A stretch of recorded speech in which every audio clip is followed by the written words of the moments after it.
Hi everyone and good evening. This is Kelly McAdoo, City Manager. We're waiting for sorry for the technical difficulties. We're just getting the webinar started. We'll wait for the participants to join the call and then we'll start with introductory comments.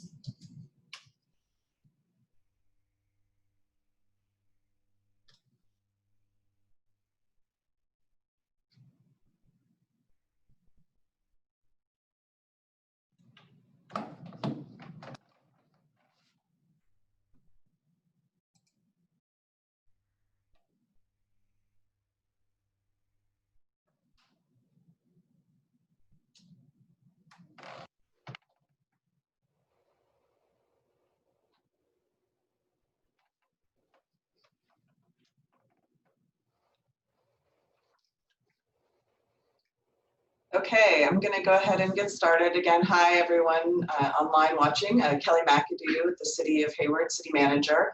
I'm joined by our Police Chief, Toney Chaplin, Lieutenant Dan Olson from the Police Department, and Mayor Barbara Halliday, along with members of the Police Advisory Panel, and we will introduce them shortly in a few minutes.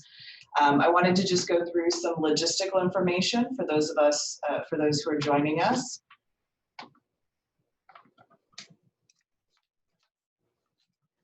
Hopefully you can see this slide on my screen. There are 4 ways to join the town hall this afternoon. We have the online Zoom audio and video. There's also a telephone number for Zoom audio only. And the Zoom audio number is 1-669-900-6833. And the webinar ID is 915-2448-5686. And the password is 671153. You can also watch the live stream on YouTube. It's www.youtube.com/user/City of Hayward/live or on Comcast channel 15. During the webinar this afternoon, we will ask for, we're going to have some introductory comments by our Mayor and Police Chief. And then we'll open it up for public comments, probably about 2 minutes per public comment. If you want to make a comment or ask a question and you are online in the Zoom app, you can hit the raise hand button and we will call on you by your screen name. We will unmute you and then allow you to speak. If you're on the telephone and you'd like to make a comment or ask a question on the phone, you'll need to dial *9 and that will notify us to raise your hand. We will then call on you by using the last 3 digits of your phone number. We're having some difficulties with the Spanish translation this evening, so I'm going to share the Spanish translation. We will go to a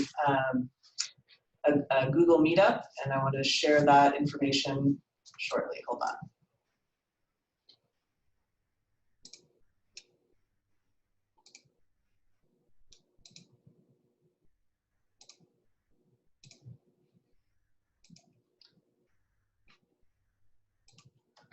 We have Mrs. Margarita Quesada, who is our Spanish interpreter today. She will be hosting the Spanish interpretation on a dedicated audio channel.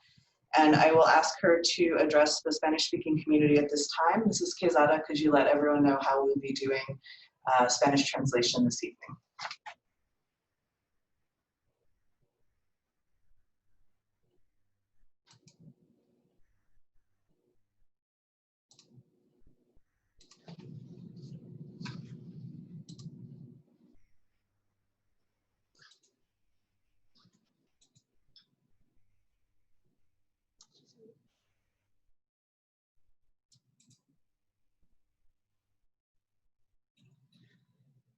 The Spanish translation, if you are wanting to join for Spanish translation, you'll go to Google Meet, and the number is 1-414-882-6673.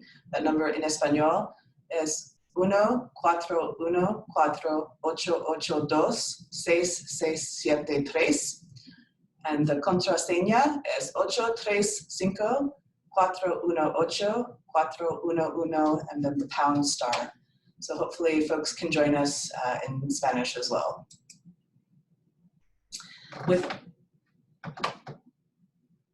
With that, we'll go ahead and I'm going to turn it over to Mayor Halliday, who will make some introductory comments before we move to comments and questions and commentary from our public members.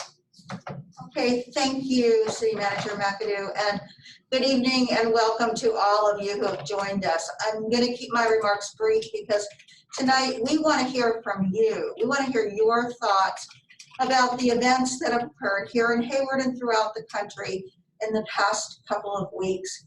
The events that have rightly raised concern about police-community relations. I want to thank all of you in advance for joining this conversation, and I especially want to recognize and thank the members of our Police Community Advisory Panel who are here with us tonight. I want to thank them for their commitment to the work that we have ahead of us.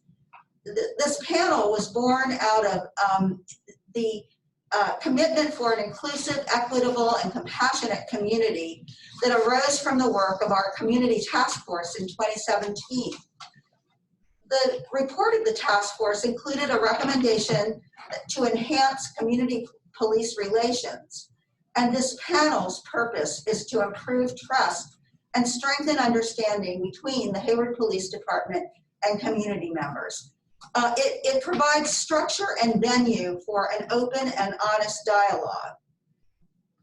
Now, for various reasons, including the onset of the COVID-19 pandemic, it has taken some time to get this work started, but we are now moving forward, and I'm very pleased to have the panel members joining us tonight. And our Police Chief, Toney Chaplin, is going to be introducing them individually in a moment. But I would like to now take a moment to acknowledge my fellow City Council members who I'm pretty sure have all joined this Zoom meeting tonight, starting with our Mayor Pro Tem Mark Salinas and Council members Sarah Lamnan, Elisa Marquez, Al Mendel, Aisha Wahab, and Francisco Zermeño. Last weekend, I signed the Obama Foundation's Mayor's Pledge, and as part of that promise to review our police use of force policies, engage our community, and seek feedback as part of this review, and ultimately reform those policies where needed. So this meeting tonight, which will be focused on hearing your observations, questions, and concerns, represents a big first step in that process. The first of what we hope will be several opportunities for honest dialogue on our police community relations in our city. As I said when we adjourned our city council meeting last week in memory of George Floyd, he should not have lost his life in Minneapolis on May 25th, but let us hope at least that his death will be a catalyst for the change that is needed to ensure fair and equitable treatment under the law of all people in our city and country. It is now my privilege to introduce Hayward's Police Chief, Toney Chaplin. Good evening, everyone, and thank you for joining us. And I want to say thank you to the Community Advisory Panel members for being patient and for joining us in this process. I was not part of the process that picked you, but after meeting you at our first meeting on March 12th, it's a very dynamic and diverse group, and this was not a rubber stamp. These folks come from all walks of life in Hayward, have varied backgrounds, and I think each one brings something interesting to the table. I won't rehash what the mayor said about the genesis for the group or the purpose of the group. I was supposed to keep this brief, so I will. I think that we couldn't be meeting at a better time than right now after the events in Minneapolis occurred. And I think tonight is the beginning of a long and necessary dialogue about community police relations. And like I said before, after meeting this group, I couldn't think of a better group to represent the community in Hayward. With that, I will introduce the group to you. First, Tony Adams, Stephen Carter, Freddie Davis, George Escutia, Denise Farouk, Andrew Gutierrez, Georgette Munoz, Zachariah Okinda, Sarah Prada, and Shawan Worthley. And everyone excuse me if I sound a little muffled, these masks, I'm getting used to this new normal. And with that, I will turn it back over to the city manager to kick us off and get us going. I know we started a little late, so we're really interested in hearing what the participants have to say. And again, reiterating what the city manager and the mayor said, we're here tonight to listen. We want to hear what the community has to say, and that's the purpose for this meeting tonight. So without that, I will turn it back over to City Manager Kelly McAdoo. Thank you, Chief Chaplin, and I want to again thank all the advisory panel members. I know we started this process last summer, and I also want to thank all of them for participating in the selection process for our new chief, Chief Chaplin, last summer. So a great first start to the panel's work with the city government. So we'll go ahead and get started, and I will call on individuals, as I mentioned, either by name for those who have raised their hands, and I will go ahead and unmute you and allow comments. We'll be doing basically allowing 2 minutes of comments per individual, and we'll take comments until 8 p.m. Or we'll finish early if we're done with public comments at that point. And so I will keep track of it. And first up, we have Ida Swanson. So I'm going to go ahead and allow you to talk. And if you go ahead and unmute yourself, Ms. Swanson. Okay, go ahead. Good evening. Thank you all for putting this together and allowing us to be a part of this. I would just like to know what plans basically we would have in place to help mitigate such an event so that it doesn't happen again. What we witnessed was very disheartening. And, we all recognize that there is a situation that we must, make some improvements and put some actions in place and hold folks accountable. But what I would like to know is what steps you're going to take to, again, mitigate this so that this doesn't happen again. How are we going to ensure that those that are here to serve and protect us don't have any red flags on records, so that we know in advance if there is something that we should be looking at. And also just to make sure that we as a community feel safe. And I do want to say, I know that not every law enforcement person is a bad apple. I do know that. I also know that there are some good folks out there, and there's some folks that are, don't have the best interest at heart for other people. So I do recognize that, but I would just like to know what we plan to do to move forward to make sure that we can all feel safe and we all have equitable, opportunities, and to be able to, live together peacefully and know that we're supported and protected.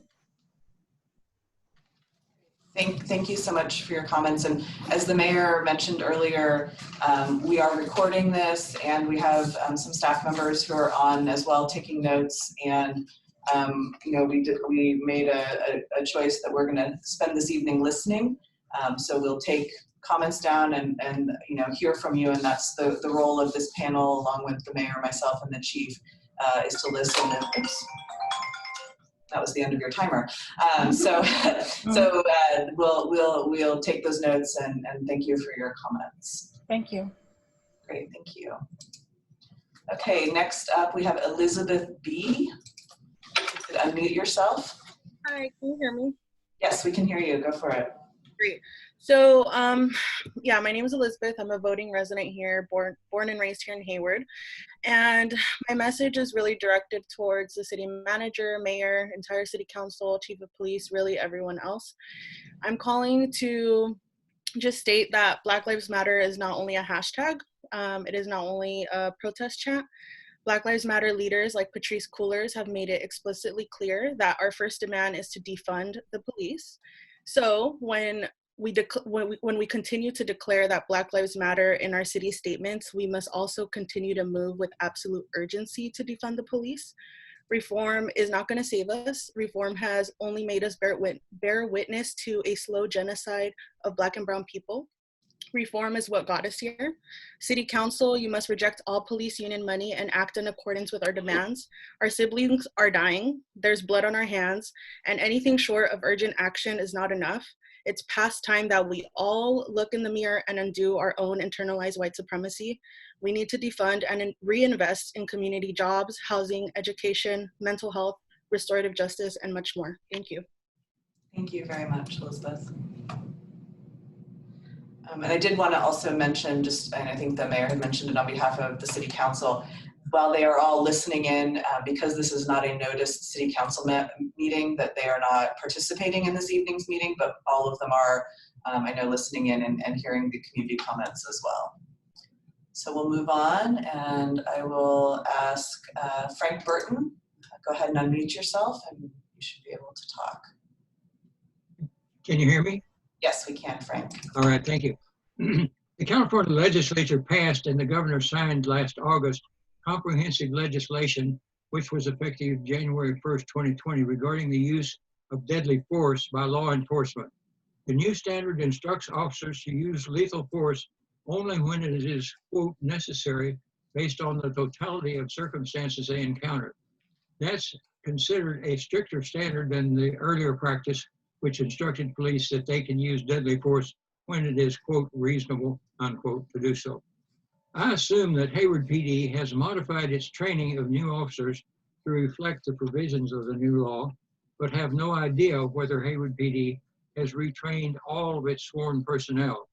This topic seems to be one on which input from the community to the chief is called for.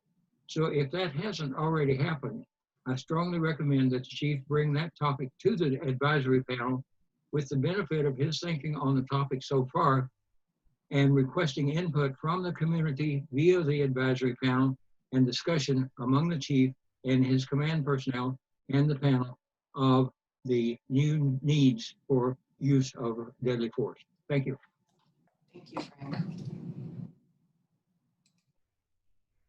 Okay, next up, Alicia Lawrence. Go ahead and unmute yourself. Hi, can everybody hear me? Yes. Okay, my name's Alicia Lawrence. I'm a member of the Hayward Collective.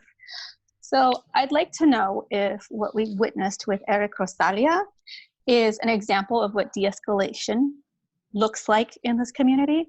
Because if that is, then it really doesn't align with, I think, what community expected when we supported greater de-escalation training for Hayward Police Department. Further, I would like to know if in the case of Jermaine Barnes, if it is protocol for police to shoot into a car that is moving away on the basis of presumption of guilt. Additionally, I would like to echo what was said earlier by another speaker, that Black Lives Matter is more than a hashtag. The collective does expect to see action from the council that backs up everyone's resounding support for Black Lives Matter, especially as it relates to police budgets and activity in the city. Lastly, everybody's watching. This entire community, they've been rallying, they've been in the streets. There has been a lot of groundswell of support around holding Hayward PD accountable. And so we're also watching the council and who you're taking money from. And we are going to be sure that we hold you all accountable for the funds that you are receiving. Because you're accountable to us as community members. You're accountable to us as the voters. You're accountable to us as the people who live in this city. And so we're gonna keep holding you accountable no matter how uncomfortable it makes you all. Thank you. Thank you, Alicia. Okay, next up is Jordan Leopold. If you go ahead and unmute yourself. Hi, can you hear me? Yes, if maybe speak a little bit into your microphone. You're a little soft. All right, is this better? Much better, thank you. Okay, before you start the timer, I just want to make a couple of requests before I go into my actual comment. One, can we get the number of participants that are joining this call right now? Sure, we have 237 participants right now. Great, 237. And then can you also disable the chat? Because I think that, you know, if this is supposed to be a soundboard for the community, I think that there is a time limit and not all 230 people are going to be able to speak. So the chat will be an opportunity for people to comment when not able to be called upon. Okay, I appreciate that, and I think we can, that comment. There's also there's 129 individuals watching on YouTube as well who are not on the Zoom call, so just FYI. And I just want to reemphasize that if folks feel uncomfortable or don't want to speak directly on the Zoom, if we enable the chat, feel free to go ahead and add comments there, but we won't be addressing questions that come up on the chat screen. So Tim, if you could, I don't know if you can enable the chat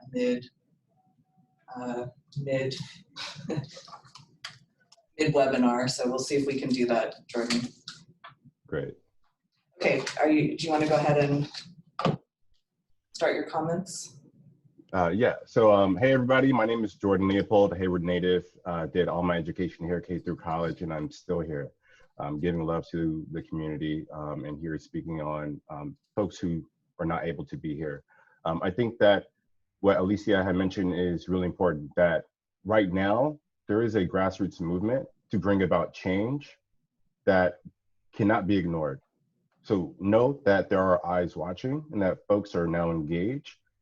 Given the martyrdom of George Floyd's death, there are people in the streets, there are people demanding that change happens, that what has happened within the last week and a half to 3 lives that were shot, that were taken from us, that needs to end. So now, if you as public servants, if you as politicians of Hayward want to actually exercise what it is that you're supposed to be doing and represent the people, hear them out. Do not allow folks to be ignored. Take into consideration every word that is being said, because there are families here that are hurting from police brutality. This is not just a nationwide thing. This is a Hayward thing. This is about Black lives. This is about brown lives, right? So we need to defund the police. We need to fund the community. We need to fund the people. Let's think of ways concretely in which we can do that. Let's think of ways in which we can hold police accountable for their actions. And let's not play around, right? The people are looking for honesty, authenticity, and again, action and follow through on what we are demanding. So again, I just want to further emphasize that there are people watching and the word is getting out about what is taking place. People understand that the budget is in discussion. People understand that right now it is a time to make this change. So just understand that if you are really about it, as servants of Hayward, that now is your time to stand up. And we must end the ability for candidates to take money from the police, from the unions, because obviously that does not make sense. Thanks, Jordan. Your time is up right now. Thank you.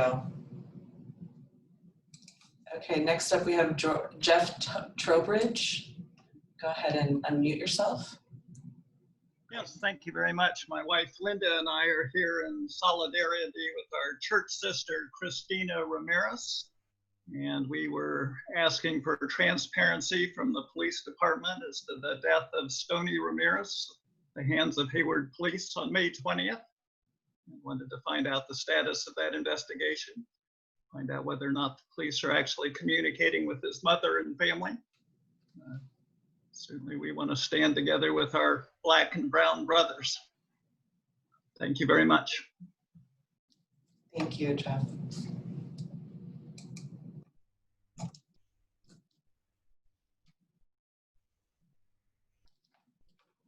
Okay, next up we have Crystal Porter, if you want to unmute yourself. Hi, this is Crystal Porter. I've been a resident of Hayward for over 30 years, and I've been outraged by the police conduct that's been reported last month with the shooting of 3 people. I know people are talking about change, but we talked in very generic terms. I think the first thing that I look at when I've heard the reports from the media on these deaths, the first time I've heard the young man's name has been just now, Toney Ramirez. This is a name we have not been able to identify because the press has called him an unidentified suspect in the killing of a homeless man. Instead of giving him the dignity of identification, the city of Hayward has chosen to hide behind a veil of secrecy as to who this person is. Had this been the George Floyd case, if the city of Minneapolis had hid behind the fact they hadn't completed an investigation, would we have a movement today? If the city of Minneapolis had refused to release the videotape of the knee on the neck of George Floyd for 9 minutes, would we know what had happened? You may have read in the paper today that the police report neglected to even mention that the man died with a knee on his neck for 9 minutes. The police conveniently omitted that. In this case, we have police body cam. We also have videotape that I understand was taken by people at the scene, which was seized. I hope this is an unreliable report. I hope it's not true that the police actually seized the videotape of persons who were at the scene, but I'll leave that up to the city council to look at. But when we talk about people who are killed in Hayward at the hands of police, and people in general who are killed, who are not wealthy, who are not white, who are not prominent, they're always the unidentified suspect. They don't deserve the dignity of a name. Consider had this been a police officer who was killed, we would have known his identity despite the fact that the investigation was not complete within minutes, I dare say. I looked back at the unfortunate death of an officer, I think the last one who died here at Hayward, an Officer Lundgren. There were people lining the streets of Hayward. Everyone knew his name within hours. We have a young man in his 20s who's shot by the police. Does he get the same dignity and the same respect of his humanity as that officer did? I would submit to you. Thank you for your comments. I'm sorry, your time's up. Okay. Thank you. All lives matter. Next up is Jose Hernandez, if you want to unmute yourself.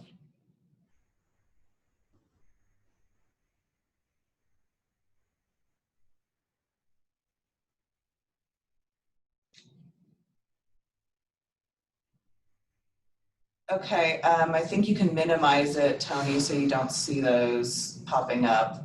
I apologize. Drag them, click and drag them. Can you, yeah, if you can drag it to the side, then you should be able to have it so it doesn't block the speaker. Okay, sorry, Jose Hernandez. Hello, can you hear me? Yes, go ahead. Hi, my name is Jose Hernandez, homeowner and resident in Hayward, California. I'd like to state also that all the information that I'm about to talk about comes from Housing and Urban Development and the Justice Institute policy. I also hold a master's in public health, conducting extensive research on incarceration and juvenile justice as public health concerns. Also knowing that the American Public Health Association adopted that police violence is a public health concern. Public safety is enhanced when people are incorporated in the social and economic life of communities. So that means more housing. That means better paying jobs. That $15 an hour that city council took away, you know, that aids in public safety. Substance abuse. So more harm reduction tactics actually increases public safety.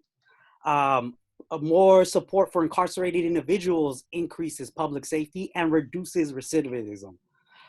There is little correlation between more cops and public safety.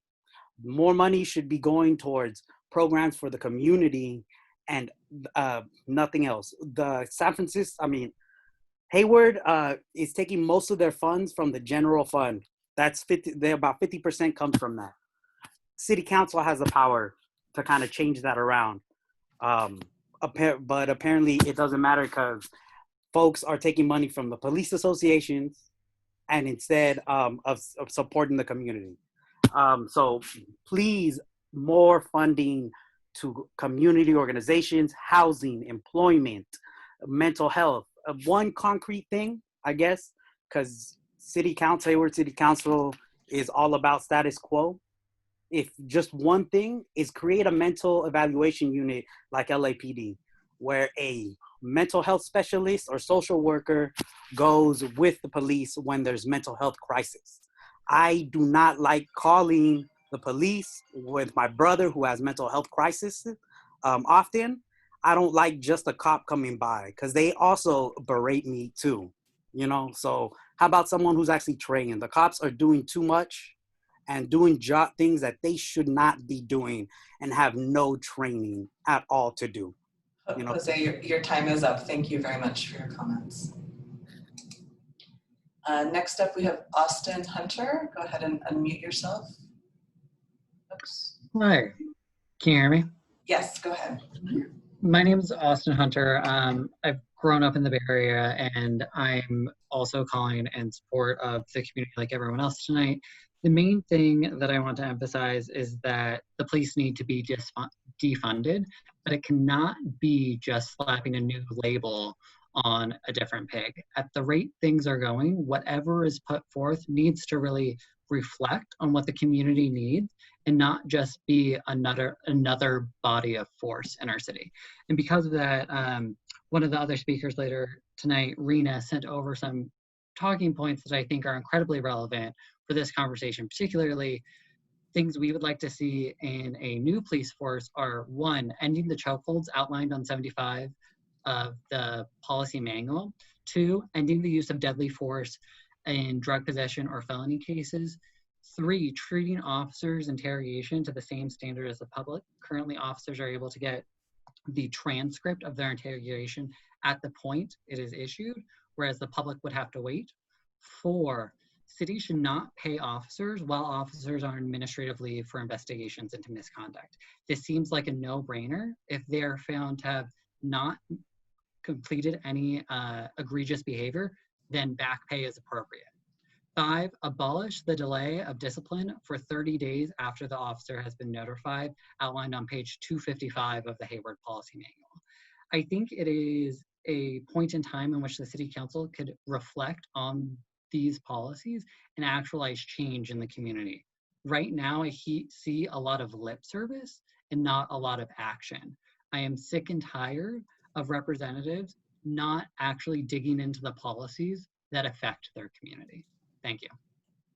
Thank you, Austin. Okay, next up we have Artavia Berry. You can unmute yourself. Good evening, can you hear me? Yes. Thank you, Austin and everyone else who spoke before me. I will not repeat what I heard except the one thing that Austin said, which is every legislative body has the power right now to ban deadly force. Ban it. Ban it. It should not be in an officer's toolkit to take a life, period. And we should call for the immediate arrest of officers who kill citizens. Ban it altogether. Do it now. It takes one vote. End it, ban it, arrest them. That is accountability. Number two, prioritize funding for Black and Brown communities, not for the blanket of the community, but for Black and Brown communities. Black boys are suffering in Hayward Unified School District. Black businesses are suffering right now in this community. Create a Hayward that allows all of us to thrive. All of us to thrive. And it starts with the reinvestment of dollars, not words, dollars for Black and Brown people, period. I'm done. Thank you. Next up, we have Kris Ramirez. Go ahead and unmute yourself. Hello, thank you. My name is Christina Ramirez, and I am the mother of the young man who was 23 years old, who was shot and killed by the police May 20th, 2020. I have not been told any information aside from the sheriff's coming to my home at 8 p.m. and handing me a brochure from the coroner's office with a case number that is for an alleged traffic stop. I was told that my son got into an altercation with the Hayward Police Department and that the investigating detective would contact me the next day. No one contacted me. My son's father reached out and called and called and called, finally got a call back and was told it's under investigation. No one can talk to us. No one will talk to us.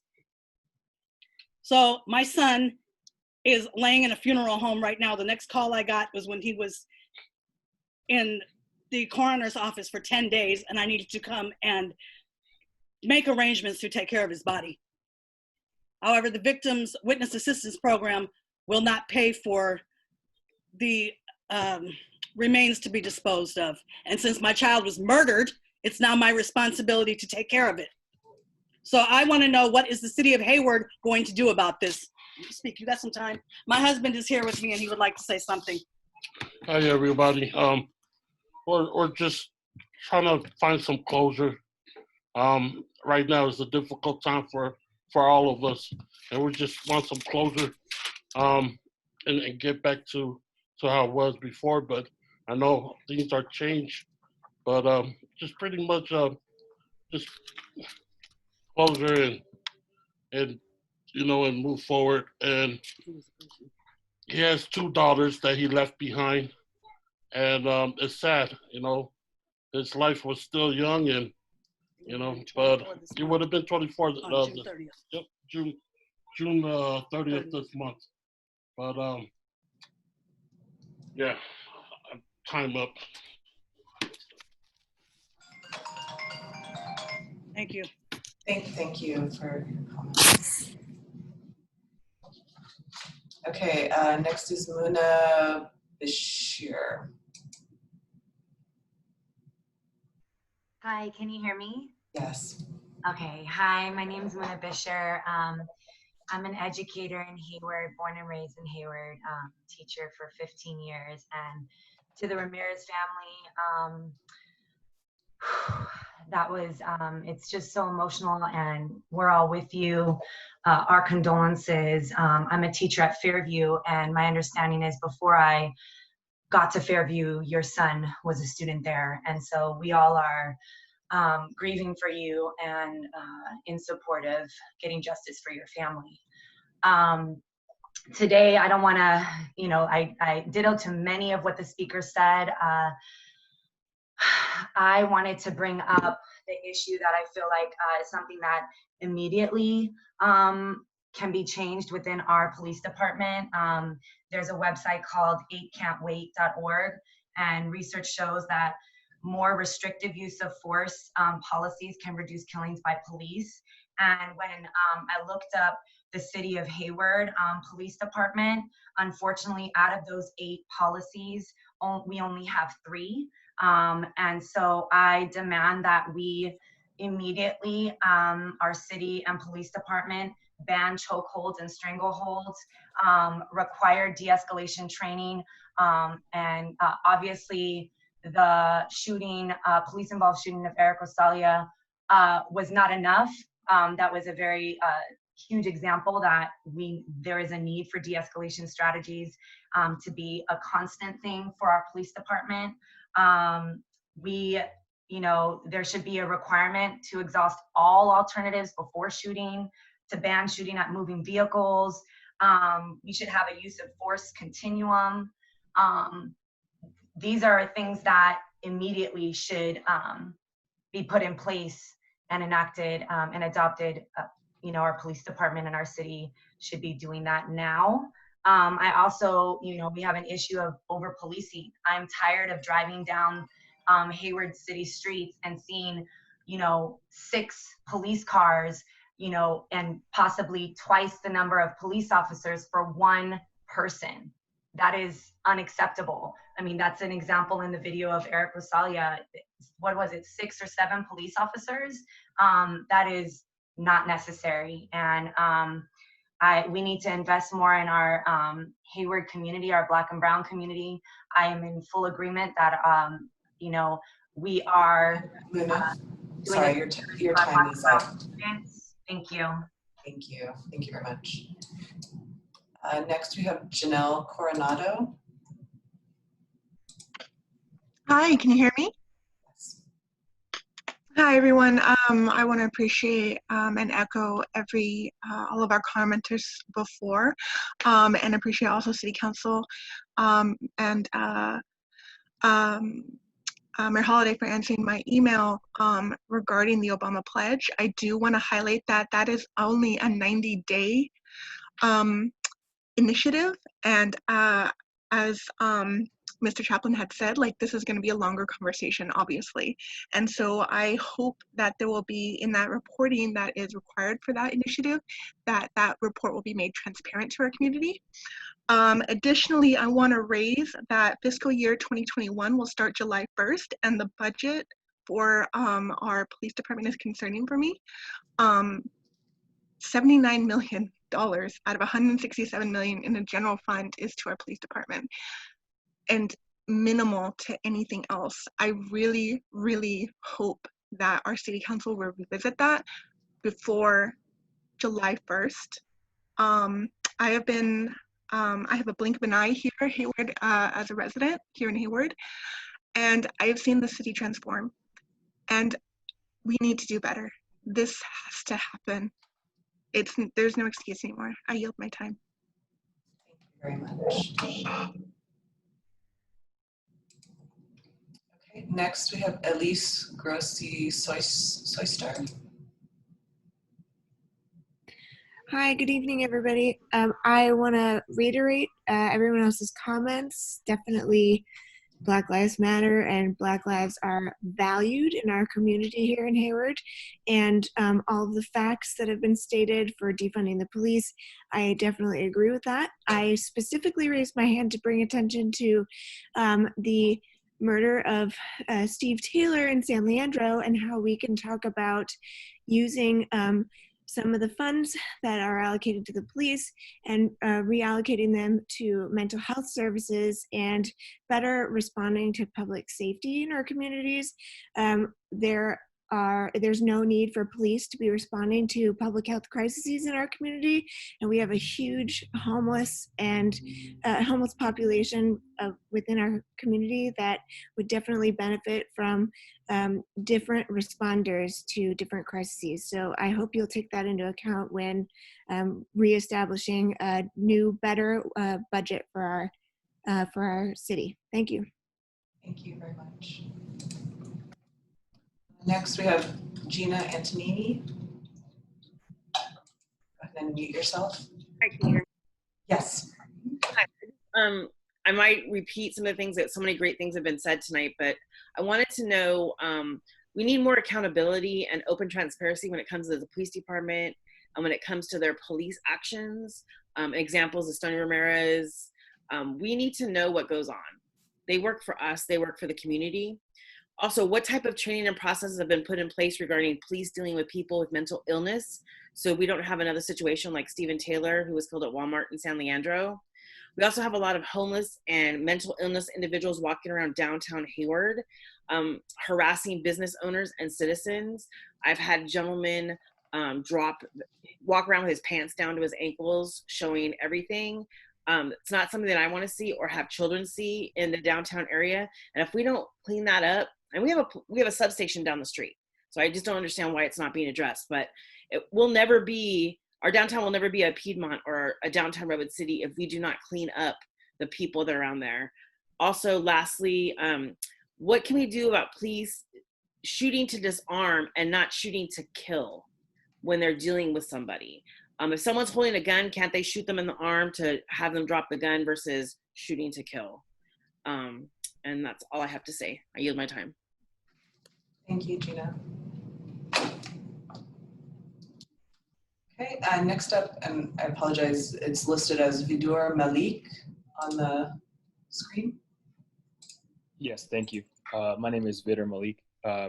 I work as a mental health clinician, and I think I appreciate the emphasis on mental health that I've been hearing from a lot of the previous speakers. One of the things I've been thinking about a lot is what a lot of people have said before, just in terms of how do we discern when a mental health response is needed versus when a police response is needed, and what are the misconceptions that some of us have about just assuming that a police response is needed when a mental health response would be just fine. So I'm wondering what the plans might be for how to differentiate between those two issues and how we can change attitudes around people's, thinking that the cops are the people you call for everything. I'm heartened by the priorities that people are putting on mental health, but I think in order for the change that we want to happen, mental health really has to be right, as important as a person's physical health. And I think until that happens, we can't shift the mentality around calling the cops. For the privileged people in the world, calling the cops is what you do to stay safe. But I think for those of us who have that privilege, we have to think about what it's like when calling the cops actually makes you more scared. So I'm going to educate myself to adopt that mentality. And I just need to think about that more. And I need to use my skill set to think about how we can use my skill set and people with my skill sets to sort of address people who needs help more than they need to be punished, they need to be put in jail. I've worked at a jail before. I also used to work at Cronin House. For those of you that don't know, it's a dual diagnosis rehab facility in Hayward for people who have mental health disorders and substance use disorders. So I've kind of seen the differences between treating somebody and punishing them and what works and what doesn't work. And, I just hope that as a community, we can think about mental health and what we can actually do with people responding from a mental health standpoint and how we can shift attitudes around calling the cops versus calling a mental health clinician. That's something I'm going to think about for my own education. I thank you everybody for their time. Thank you. Next is Rena Sekhan. Hi, thank you. Sorry, I'm with my baby, so just be patient. I want to first start by saying thank you for creating a space where the community can voice their concerns. In the weeks leading up to this call, I've been looking up what are some constructive things that I can personally do to affect change. I am not a council member, a police officer, or do I hold any appointed position like a city manager. For someone who is not on the inside, it is hard for me to see how I can make a difference. Nonetheless, that did not stop me from reaching out to all the Hayward council members and city manager, and I wanted to find the police union contract that Austin cited earlier, that everyone has been so passionately talking about on social media as this is the vehicle to drive change within the police force. I found the document that I was looking for on my own. I want to reiterate, I found that on my own. Every city manager and city council member has no idea what I was talking about. Now, either of all of you live under a rock or you lack the basic internet skills to view trending topics. If I had your positions of authority, I would have already found that document, combed through it, and so that when a constituent reached out to me, I would have had some answers and some guidance ready. Instead, either my email was outright ignored by Councilmember Wahab or Councilmember Salinas was giving me his re-elect speech. Okay, I am pleading with you guys to look up the police manual. I have read all 900 pages. On page 75 of their police manual, it says that they are allowed to use chokeholds. We want to end that. End the use of deadly force for felonies, drug possession, theft. Nobody needs to die for $900. It's not okay. Our life is worth so much more than that. Officers should not be allowed to access recorded interrogations or transcripts. They should follow the same process that civilians are subject to. And that is on page 108 of the Hayward Police Manual that is on your city website. What is good for the goose is good for the gander. Cities should not pay for officers while officers on administrative leave for an investigation into misconduct. If nothing is found wrong, they can get back pay. And that for everybody is also on page 108. Of the Hayward Police Department Policy Manual. Abolish the delay of discipline for 30 days after. The other thing that I would be helpful for Mayor Halliday is city council meetings should report police metrics weekly. We want to know what are the number of active investigations that are going on with the police, what is the number of closed investigations, what are the total number of investigations, how many of our currently peace officers are on paid administration leave due to investigations. This will give us more insight into what is the actual performance of the police. I have about 15 members of the community. Irina, I'm sorry, your time is up right now. Okay, I'm sorry. thank you. Have a nice day. Thank you. Katie Alvarez. Go ahead and there you go. Hi, thank you. I live in Hayward. I've lived here for the past 3 years. Before that, I've lived in Fremont, Los Angeles, and Berkeley. And one of the things that struck me when I moved here in regards to the police in the community is over-policing. Every time I see a car pulled over on the side of the road, there's always at least 2 patrol cars. It's just too much police. And that happens every time I make this observation. There's always way too much police. So with that, I'm seeing a lot of duplicate effort, duplicate work, duplicate costs. That's money that can be used to fund other community services that have been shown to increase public safety, things like affordable housing, jobs with livable wages, health, and education. Another point I want to make is about the strategic plan. I looked on the Hayward Police Department's website. Looks like the strategic plan was last revived in 2017. Are there plans to update it? If so, are you guys going to seek community input on that? I saw a lot of programming on there that just doesn't make sense for it to be, for it to fall under the police department, things like police and schools and health and other things. Yeah, that's what I got. Thank you. Thank you, Katie. Next, Brianna Kavanaugh. Go ahead and unmute yourself. Hi, I'm Brianna, and I knew Toney from the time that he was 5 years old. I've watched this young man grow up alongside my son, and he was murdered by police on the 20th of May in Hayward, and we need information. This is a kid who was failed at every step of the way. He was failed in school with not enough IEP support. He was failed in institutions. He was failed by the police when he was murdered by the police. And this is not okay. We can't get a police report number that's accurate in order to get information. We need the police to be held accountable. We want the police officer's name. We want to know what happened. We want to know when we can get information about his death. We want the police and the police officers to be accountable. Toney was about to be 24 at the end of this month, and he is very much missed, and I hold each and every one of you accountable for his death. It is not just the police, it is the people who support the police and stand with the police, and the people who pretend not to see everything. We can't even get an accurate police report number. This is not okay. This is not okay. You are responsible for this.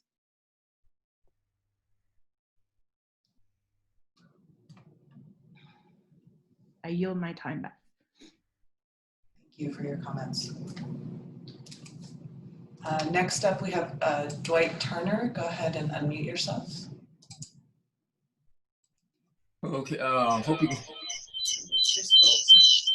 You might want to put your Okay, can you hear me now? Yes, just mute your screen or what you're watching at home. Really? I think, okay, I think she's, okay, can you hear me now, okay? Yes, that's much better. Okay. I just want to make a couple of quick comments. One, I didn't get very much notice about this meeting less than a few days. And it would be very helpful if we could, I don't know if you have regular meetings at certain prescribed times or what, but at least ought to get notice of at least a week before the meeting happens. Sometimes it's difficult for people to rearrange their affairs to make a time of this nature. So that would be very helpful to me, and probably many others. I'm surprised you have so many people participating this evening. The other issue of real concern to me is the transparency. When an incident, especially any case where there's a fatality, put out the body cams and put out whatever information you have. I mean, otherwise it seems like you're hiding information from the public, and it creates a bunch of suspicion, anger, rumors, which things may be correct or incorrect, and it would really be helpful to keep the support of the citizens along with the city and the police. I'm a very strong supporter, but when I don't know anything, I can't really advocate for a wonderful police force. So I think that would be very helpful to have better transparency, more timely release of the video, and a reasonable report, at least saying the name of the victim. I think that's just really sad. Anyway, that's basically what I wanted to say. Those two things.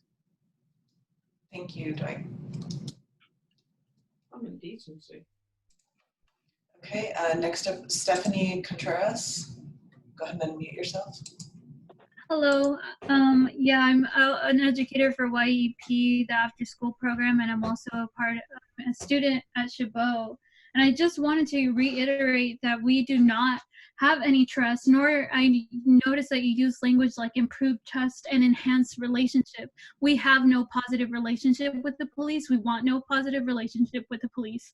In fact, we want you to invest in our communities. Like said before, mental health resources. People wonder if we're not going to have any police, where does that money go? That money goes to housing and security and education. That's where the money should go.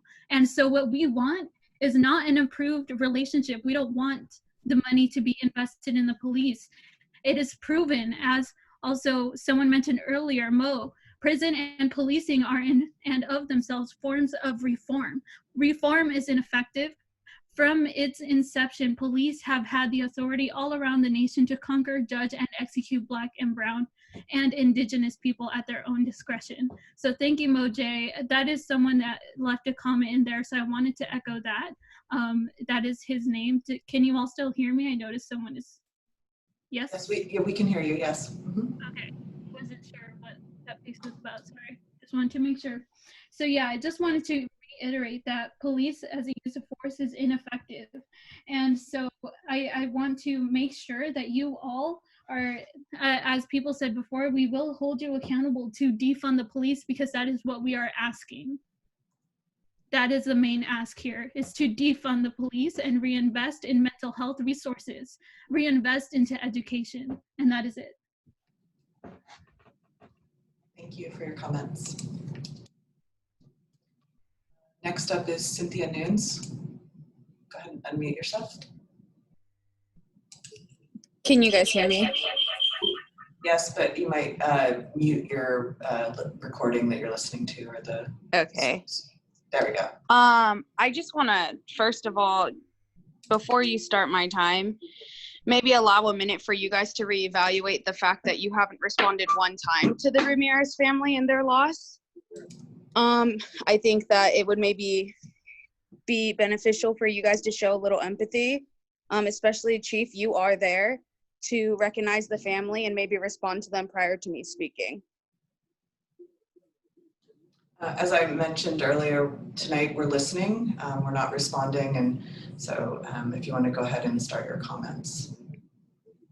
Right, I just believe that that's the least you could do, but you know, it's okay. We'll go through the same thing that we've gone through with Augie Gonzalez's case, but I'll start my time now.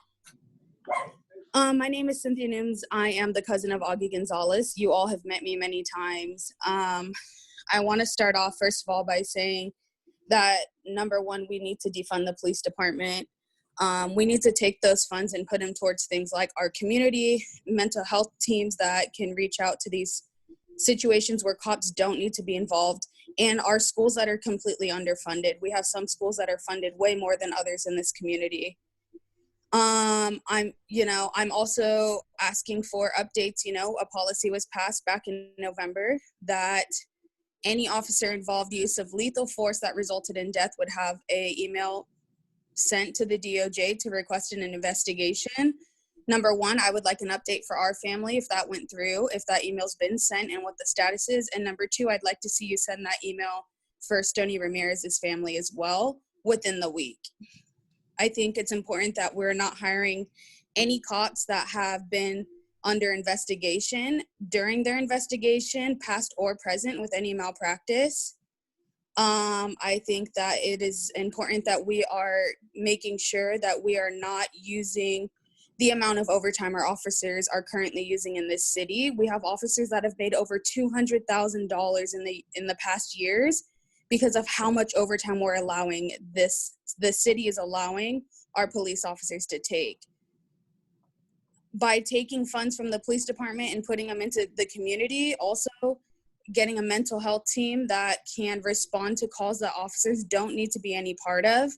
I would like to see a list of how many calls went out last year, and if you could break those up in what type of calls. Chief, I know you presented something similar back in November. I'd like to see if you can release that information again, because I think it'd save you guys a lot of money, and that's also another reason why we can take from that budget. And I think it's important that we have no police in schools, period. No type of police presence at all in any of our schools. We need to focus more on the children, focus more on their education. You know, we have a lot of schools with cops and no nurses, so let's focus on that. Thank you. And I yield my time. Your time's up. Great, thank you. Next up is Lacey Amadei. Unmute yourself, please. Hello, can you hear me? Yes. Okay. Hello, good evening. My name is Lacey Amadei, resident of Hayward and community advocate. I'm calling tonight with a list of concerns. Firstly, I am deeply concerned about the treatment of the Gonzalez family and the fact that they are still fighting for justice for their loved one, Agustin Gonzalez. I am deeply concerned by what I witnessed at those city council meetings when the Gonzalez family had to drag the council, kicking and screaming, to force them to even consider some form of accountability, and that they had to do so while grieving. I am deeply concerned that those events, which should have jarred even the most out-of-touch council member into action, occurred over a year and a half ago and nothing has changed. That violent policing continues. We've just had 3 officer-involved shootings in less than a month, and we just heard from those parents. I am concerned that the only body we have as a community is this advisory panel, and this panel has no power of review, no authority to hold police officers accountable. And I am most concerned that at this crucial moment, when as a country and as a community, we have finally decided that this is not the world that we will pass on to our children, that we do not want white supremacy. We do not want an institution that is racist and violent to act as our only source of community safety for future generations. I am concerned that in the middle of all of this, the Hayward City Council will instead act as advocates for the police union and will only stand beside the community for a photo op, but will not stand with the community in executing their demands, which are very clear. It is the demands of Black Lives Matter. It is to defund the police, and that is for the budget discussion tomorrow. This movement that we are seeing arise and take shape in front of our eyes represents hope. It represents the future that is within our reach if we can be courageous and take risks. And for political leadership, council members, mayor, yes, that means risking your political career. We need you to do that. Everyone who has suffered through this and has lost a loved one is worth that. Thank you. Thank you. Next we have Danvi Lee.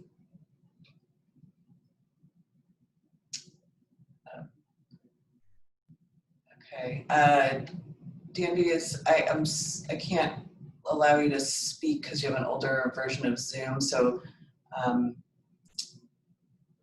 Comments on the chat. yeah, if you want to put your comments on the chat, I apologize, it's not allowing me to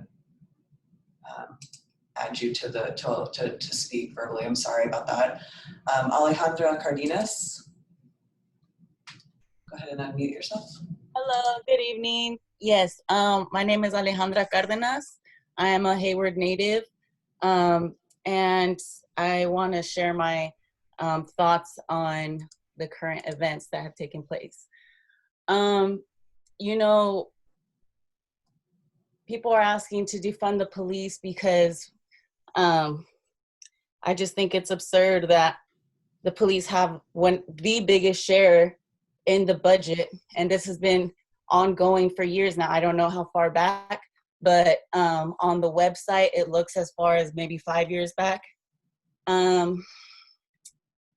solution I want to suggest is demanding more from police officers, because to be real, I think police are just puppets. Like, you guys, they're just doing the dirty work, right? So we blame police, right? But who are hiring the police? It is the Mayor, Barbara Halliday. It is the City Manager, Kelly McAdoo. You guys should be demanding more from entry-level police officers. No work experience required. No work experience. That doesn't mean McDonald's. That doesn't mean Ace Hardware. No work experience. Highest level of education required is a diploma or GED. Chabot is offering free education to the first year. I don't understand why there isn't more education demanded from your public servants. No volunteer experience. How do you expect your police officers to be empathetic if they don't have to ever care for another person? I don't understand that. No emergency medical training. No first aid principles is what you guys call it. But you guys shoot someone and just leave them to pass until the ambulance comes by? I work for an ambulance. So to know that you guys have the power to shoot and injure someone and not know how to help them, like, you guys are supposed to serve, quote unquote, serve and protect us. You work to serve and protect yourselves. And I'm talking about, like, Alejandro, your time is up. Thank you. Ramona Rio? Go ahead. Yes, hello, can you hear me? Yes. Great. My name is Ramona Rio. I was a longtime resident of Hayward, born and raised for 34 years. I still work in Hayward. I'm a social worker. I identify as a Latinx, queer, non-binary, trans, femme. I'm also a non-Black accomplice in solidarity with the movement for Black lives. And I want to express my solidarity and my condolences to all the families here present who have recently lost their loved ones and over the past few years who were murdered by the Hayward Police Department. And I want to say, Barbara Mayor Halliday, you've expressed your solidarity and support for George Floyd and his family, but where's your support been for all these other families over the past few years and even in the past month? And I want to say I've lived in Hayward. I've been a community advocate for a long time. And I want to appreciate all the work that everyone has done to promote diversity in Hayward. But I want to say right now, that is all liberal racism. It has always been liberal racism. It always has been white supremacy under the veneer of diversity. And that time is ending. And the only reason that all of us are on this call today is because there's now a national conversation in which you could hear us. We've always had these feelings about the police. It's always been this way amongst our communities. You're just now hearing about it now because there's a national conversation where you're actually able to listen to us and you could hear us. And I want to say that we are witnessing the end of the era of colorblindness. We are witnessing the end of the era of colorblindness. And I want to echo what everyone else has said about ending police union contributions to elected officials. I want to advocate that we defund the police and we invest in infrastructure for health, education, and employment. We also need to invest in nonviolent community-based alternatives to public safety. No guns in our community. Demilitarize the police. I also want to say that I'm a social worker. I'm a licensed clinical social worker. I have worked in the field of mental health for over 4.5 years. I go into people's homes who I know they have a history of incarceration. I know they have a history of violent behavior. And I go in those homes without a gun and I de-escalate those people and I connect them to services. I do that every day. If I could do it, all of us can do it. Even you, Kelly McAdoo, and even you, Barbara Halliday, can do that without having a gun. So thank you.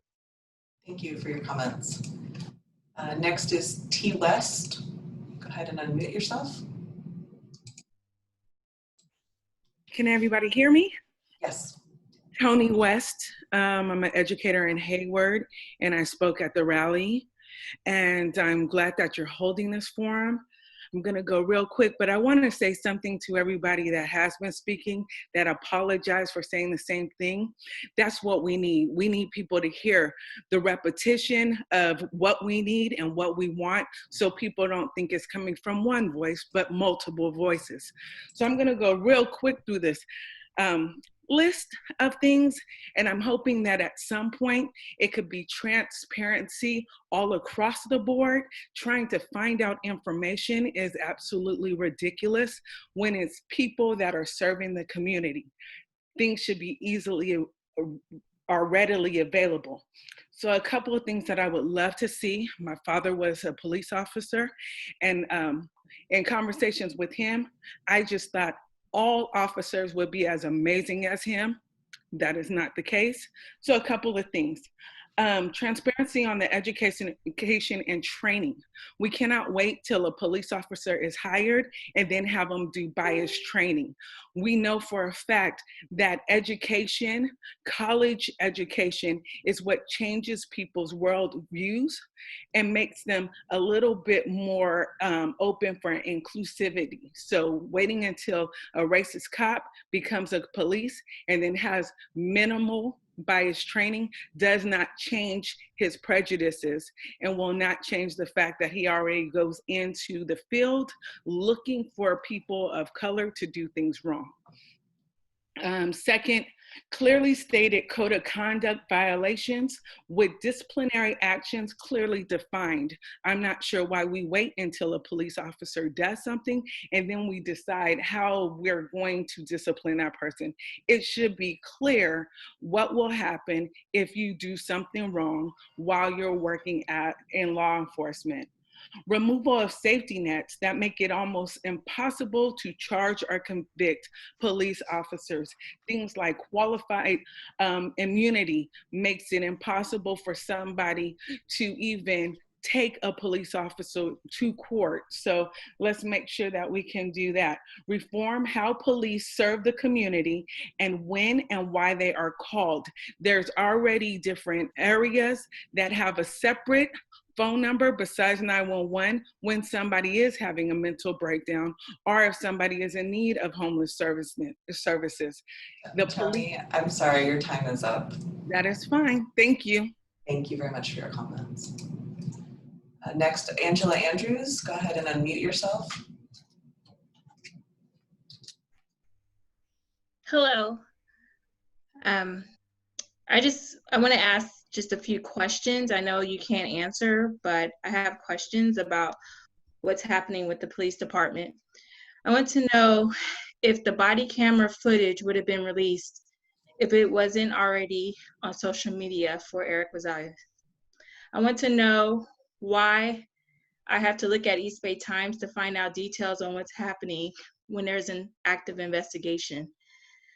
I agree with the other callers that we need transparency and accountability. I want to know, when can this happen? I want to know what kind of training do officers actually learn, as this is another knife situation that the police feel like only bullets can handle. I want to know, what is the point of tasers if they're not being used? I want to know, how long is an active investigation if the evidence is there? Those are just a few of my questions, and I hope they'll be answered soon. Thank you. Thank you, Angela. Okay. Claudia Moore, go ahead and unmute yourself. Hello, can you hear me? Yes, we can. Okay, I just wanted to say a couple of things to you and anyone else listening. First, Black and brown people in Hayward are aware of the importance of security and law and order in their communities. They wouldn't be advocating for defunding police lightly. Arrests and convictions for felony crimes and other things make up less than like 2% of the entire population of the United States per FBI statistics. Most people who are asking for these things are either victims or potential victims, and so they're not like asking for these things lightly. And I would ask that you please give people's proposals serious consideration and be charitable and understanding. A lot of people are angry and hurting right now, and so they may not share their suggestions in a way that they actually intend. And if they do intend them in the way that they are, don't allow me to make it seem like that they're not. I just want you to be charitable in the way that you interpret people's perspectives. I just want to also say, like, this situation is nice, like having these public forums is nice, but please have a more engaging and dialogic space, because it's necessary for you to understand what people are actually saying, and it's necessary for people to understand what you are trying to say. We need to know what you are, we need to know what is tying your hands, right? If there's legal things that are tying your hands from taking particular actions, it would be nice to know, right? Otherwise, you come off as cold and callous and uncaring. One other thing in regards to the setup, it might be a good idea not to include uniformed officers in the room when you hold these types of conversations. I don't have a particular problem with a uniformed officer being present, but some people have traumatic experiences with these officers, and it makes it harder for them for them to participate in the process. The last thing I just want to say is,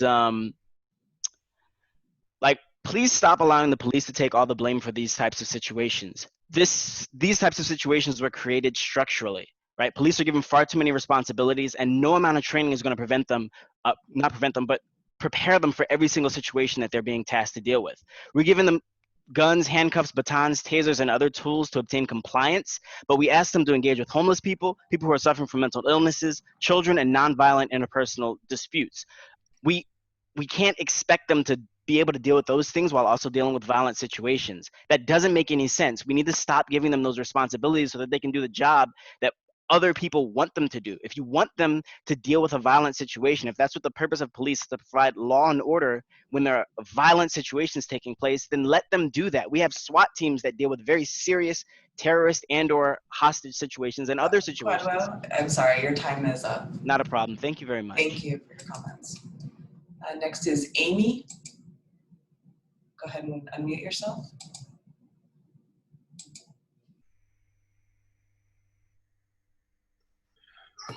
Hi, can you hear me? Yes. Hello? Oh, yes, we can hear you. Yeah. Thank you. My name is Justin Loomis. My wife Amy and I are residents of the city of Hayward. My wife actually grew up in Hayward and went through the Hayward educational system. And I want to share just a couple of comments. One is our hearts definitely go out to those affected inside of our community who feel deep and gravely about the situations that have been happening over the past few weeks. Speaking as a father of two young daughters and needing to ensure the protection and safety of my family, my community, and those around me, I definitely do not want to discount whatsoever any of the grievances that anybody has in regards to incidents as happening to them directly. I do believe that an increase in the transparency of not only the police department, but the Hayward local government and school systems is necessary when we are asking for, or when people are asking for, defunding of local police, and those funds are directly tied to taxes and other things involved in the community, that the community as a whole should have a voice in regards to where that funding is going. I do believe that further investment into the community is necessary, but just in the same way that the education systems have failed many of the people affected in these communities, I also believe that just blindly walking into a process of decreasing the general safety of all citizens within a city because of emotional reactions is not necessary. I do not, like I said, I do not want to discount any emotions that anybody has in this area, and they are definitely well-founded. But I also believe that we are all now coming together to have this conversation, and we should not be taking any knee-jerk reactions to be able to create a less safe environment.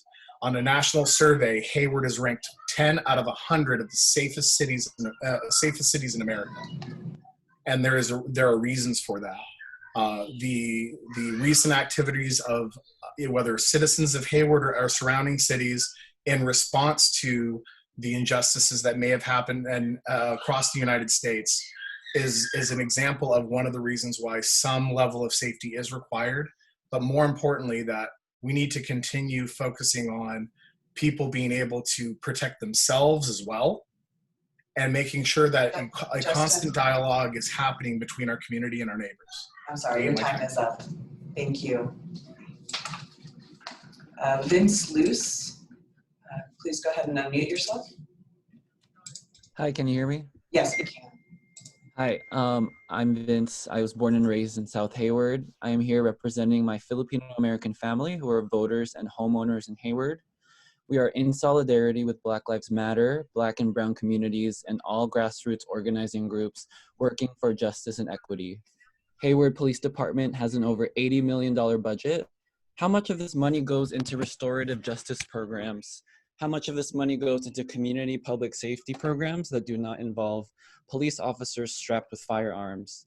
I support the demands and set of policies of Black Lives Matter that call for divesting in police departments in exchange for investment in truly transformative programs, including anti-displacement policies, right to counsel for low-income people facing eviction, housing for the extremely low income, education, employment programs for people of color.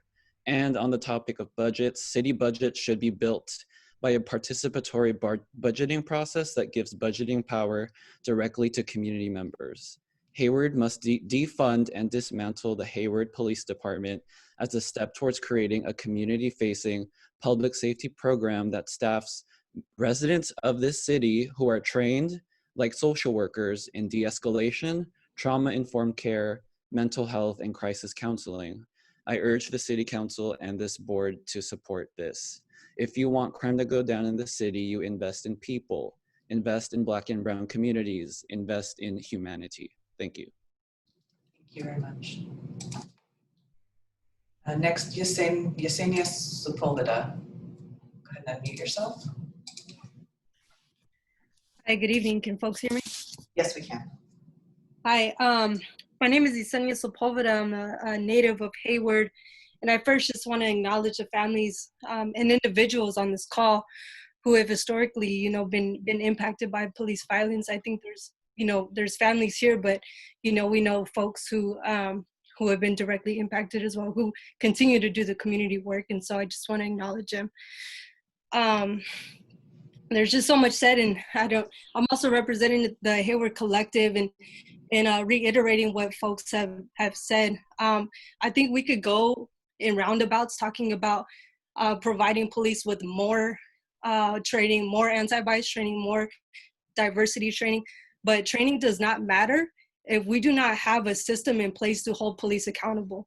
Police will act in a way that is preserving of them in their lives without any intention of keeping in mind of any training, because their actions will not be held accountable. And so I think we need to have a system in place that does that so that we don't sugarcoat, right, the real need in holding police accountable. So I think before we talk about training, we really need to think about how we have this system in place to speak of what we're going to do in instances when police act in egregious misconduct.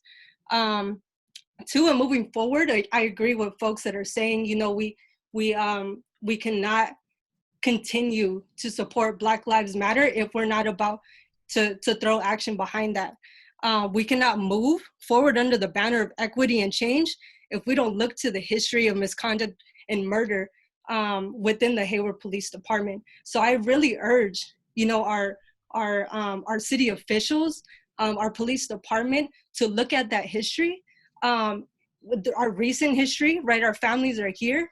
It's not even a consideration. We have to look at those cases. We have to know the names of officers who were involved in those shootings. If we're to talk about any kind of justice or any kind of real support for Black lives and Brown lives in our community. The third point. Yesenia, your time is up. I'm so sorry.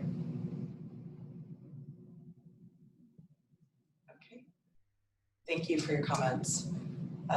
Jessica Cruz, go ahead and unmute yourself. Hi, everybody. Hope you guys can hear. Oh, hope you guys can hear me okay. Yes. You guys can hear me. Okay. Let me mute my my TV because I have you guys on the big TV. I just wanted to say thank you for doing this and listening to all of us. Condolences to all the families that's been affected by the police. I'm sorry that I'm really, really emotional because this is really hard to see the families and the police like harassing people. They just harassed my husband driving last night, and there's two police driving, following him, going home. He's just going home, and he is an educator here in the Hayward community.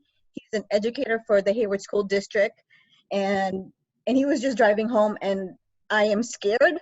I am a scared resident living here in Hayward for my husband, for my family, and my daughter, because you guys can't get your shit together. I apologize for my language. And I am hoping and praying that you guys would set the example. The city of Hayward would set the example for all the other cities, that you can do something about this whole equity, equality pandemic that we have. And I just can't also believe, I'm gonna talk really fast, that there's no license for police. Like I'm a pharmacist, and if I give somebody a prescription and it's wrong, I get fired for it. If I give bad customer service to somebody, you get fired. And I just don't understand, why can't they get fired? Get fired, be accountable. If you're wrong, just say, I admit I'm wrong. You get arrested for it. Why is it hard to make excuses? Again, what everybody's saying, invest in the people, invest in the humanity, and defund the police, and put it in education, put it in the kids, put it in the kids' future for all of us. Thank you. Thank you for your comments, Jessica. Okay, Angel C, if you want to go ahead and unmute yourself.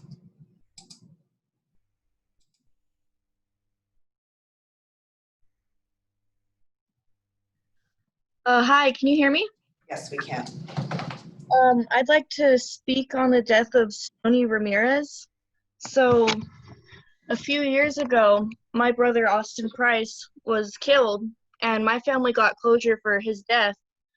And I would like to know the city's plan to give their families closure as well. I believe that they deserve to know what went wrong, what happened, and all the details, because it's just not fair for them to not know what happened in his last moments of life. Thank you. Thank you for your comments, Angel. Next, Eurydice Sanchez. Hello, can you hear me? Yes, we can. Thank you.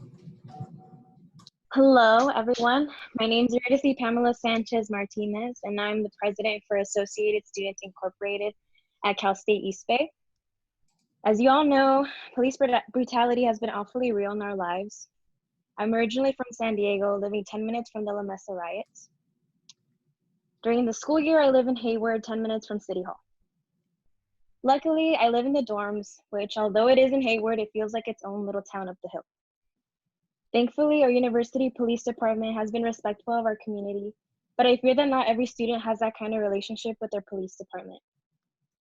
I hope that this reform protects all students, even those who do not live up the hill. Our students make up a large percentage of Hayward, and we as students are awfully disappointed in the way Hayward police has reacted with its residents. We have hundreds of students as young as 17 years old living away from home who fear the police department. We need the city of Hayward to help us protect these young adults and every single person's family. Change starts at the local level, and we really hope Hayward can keep its promise we see on the street signs. No room for racism. We need police officers to be more like peace officers. We need to remember that officers are flawed individuals just like all of us. But it is necessary that our city holds officers accountable for their mistakes and does not defend officers when they react with unnecessary violence. Murder is murder, and a badge should not be a shield from the law. I urge the city of Hayward to invest in their education system instead. The children of this city need you more than ever. They need to see that the city prioritizes them, and they need to see that their lives are worth prioritizing. Cal State East Bay is watching. Black Lives Matter. Police brutality must end now. And I yield the rest of my time. Thank you for your comments. Next is Karen Gonzalez. Go ahead and unmute yourself. Hi, everyone. My name is Karen, and I live in Hayward. I've been living here for over 25 years. I'm a wife of an infantry officer in the U.S. Army. And let me say, it is so embarrassing that the military overseas has higher standards than a police department in a city like Hayward, hub of innovation, hub of progression. It is embarrassing. My husband would get fired. He would get fired with no with no pay, no nothing, if he ever did any of the stuff that some of the police department do in this country, and particularly in Hayward. I have called about drugs, about harassment over and over again over 25 years that I've lived in the city. And the same people that were selling drugs then, when I was 17 years old, are still selling drugs now. There are a ton of other important things to do than you guys roaming the streets with multiple cars, multiple police, stopping people, pedestrians that are walking around, harassing people just because you have nothing better to do. There's a ton of work that needs to be done in Hayward, and you all need to take accountability for it. Aside from that, I also want to say for those police officers that are good people, that do a good job, we need you to really step it up. You really need to vocalize the things that are going wrong in the city and call out your officers when they're out there doing things that they shouldn't be doing and harassing people. Have the courage to stand up for the things that matter. Because when history reads all of this, they will see you and know that you were on the other side, that you were not supposed to. Have some courage and some dignity and some honor for that uniform. Aside from that, I can't even think of a job that pays more than 6 figures where you suck at it and you still get paid for it. People, they get in trouble for things they do, and all they have to do is get a desk job until we figure out what they did wrong. That is embarrassing, honestly. I don't even have the words for it. In addition to that, the last thing I want to say to this is that we need to start holding accountable council members like Council Member Salinas, who's just is worried about the next time that, he's going to get our votes. So Mark Salinas and also Mayor Halliday, that allows our curfews to be extended without saying anything and standing up for our city and allowing ICE to roam around in our cities. So my name is Karen, and you're going to be seeing me around a lot because I'm going to make sure that both of you don't get the votes that the city of Hayward deserves. Thank you for your comments, Karen. Carl and Myrna. Oh, I'm not going to be allowed. Carl and Myrna, sorry, it's not letting me add you to the talk. So if you can and you want to make your comments in the chat feature or try to upgrade your Zoom so I can allow you to talk. Sorry, this version isn't letting me do that. I apologize. Next is Brenda P. Go ahead and unmute yourself.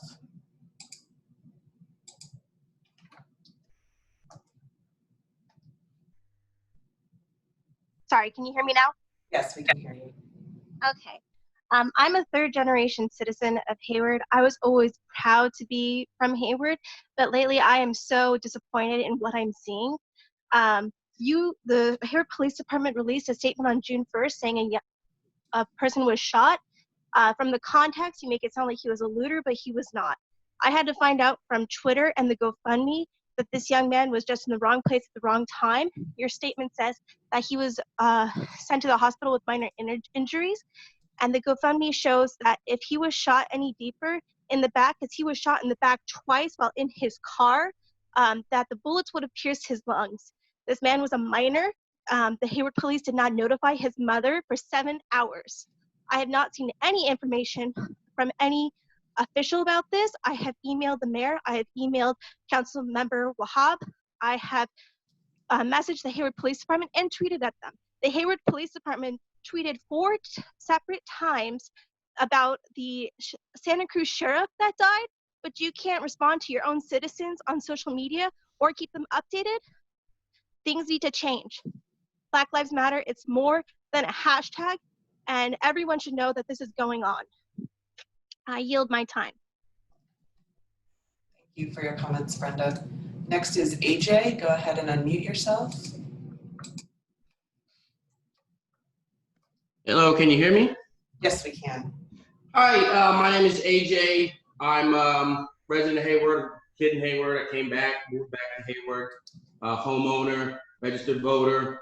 And I've worked around the security profession in the military and as a security consultant for the last few years. I'm Black, okay? And my life matters. But I don't feel safe in these Hayward streets. And Hayward has a crime problem, and now it has a crisis of confidence of the police doing their job correctly. Now, my heart goes out to the victims, but the biggest threat to my security, to my well-being, is is the crime problem. And I'm scared that some of the conclusions from this meeting will be to disempower the people who we assume are supposed to take care of us, even though right now they're asleep at the wheel. Last year, Hayward had 107 violent crimes. Had 5,052 property crimes, 1,411 vehicle thefts. If you look at the people in this room, you have a 1 in 32 chance of being a victim of a crime in this city. Now, I remember in January, the confetti was still on the ground from New Year's Eve, and there were 2 dead bodies, homicides in this city. Where was the police, right? So in my own neighborhood, I had a friend of mine in this town had their car get broken into. I had vagrant come onto my property and try to enter my residence. So I'm speaking to the victims of poor policing, okay? Now, I'm saying I'll stand with the police, but they're sleeping at the wheel. They need better training. They need better resources. They need better skills. And if we jump to try to castrate the police force as a knee-jerk reaction, we're not just gonna have even worse police officers. I work in security. If you give a guard $14 an hour, he's not gonna get the job done as well as a guard that's properly trained, equipped, that has all the resources. So I'm not trying to defund the police, but I'm trying to focus on either whatever methods you want to do, social disorder policing, community policing, whatever you want to call it. There needs to be actual reforms. There needs to be actual enabling, allowing police to do that. AJ, your time is up. I'm so sorry. Thank you for your comments. That's all I got. Thank you. Okay, the next is an email address, hey@treasuresunleashed.com. Go ahead and unmute yourself. Hello everyone. My name is Dorothy Dominique. I am a parent, a youth advocate, a Black woman, a proud Black woman, a proud individual of the community as well as a human being. And I must speak on the matters that's taking place. For me, the problem is, as a person who produces events and so forth in that nature, I know I spoke to Barbara Halliday multiple times last year trying to invite her to the Juneteenth meeting.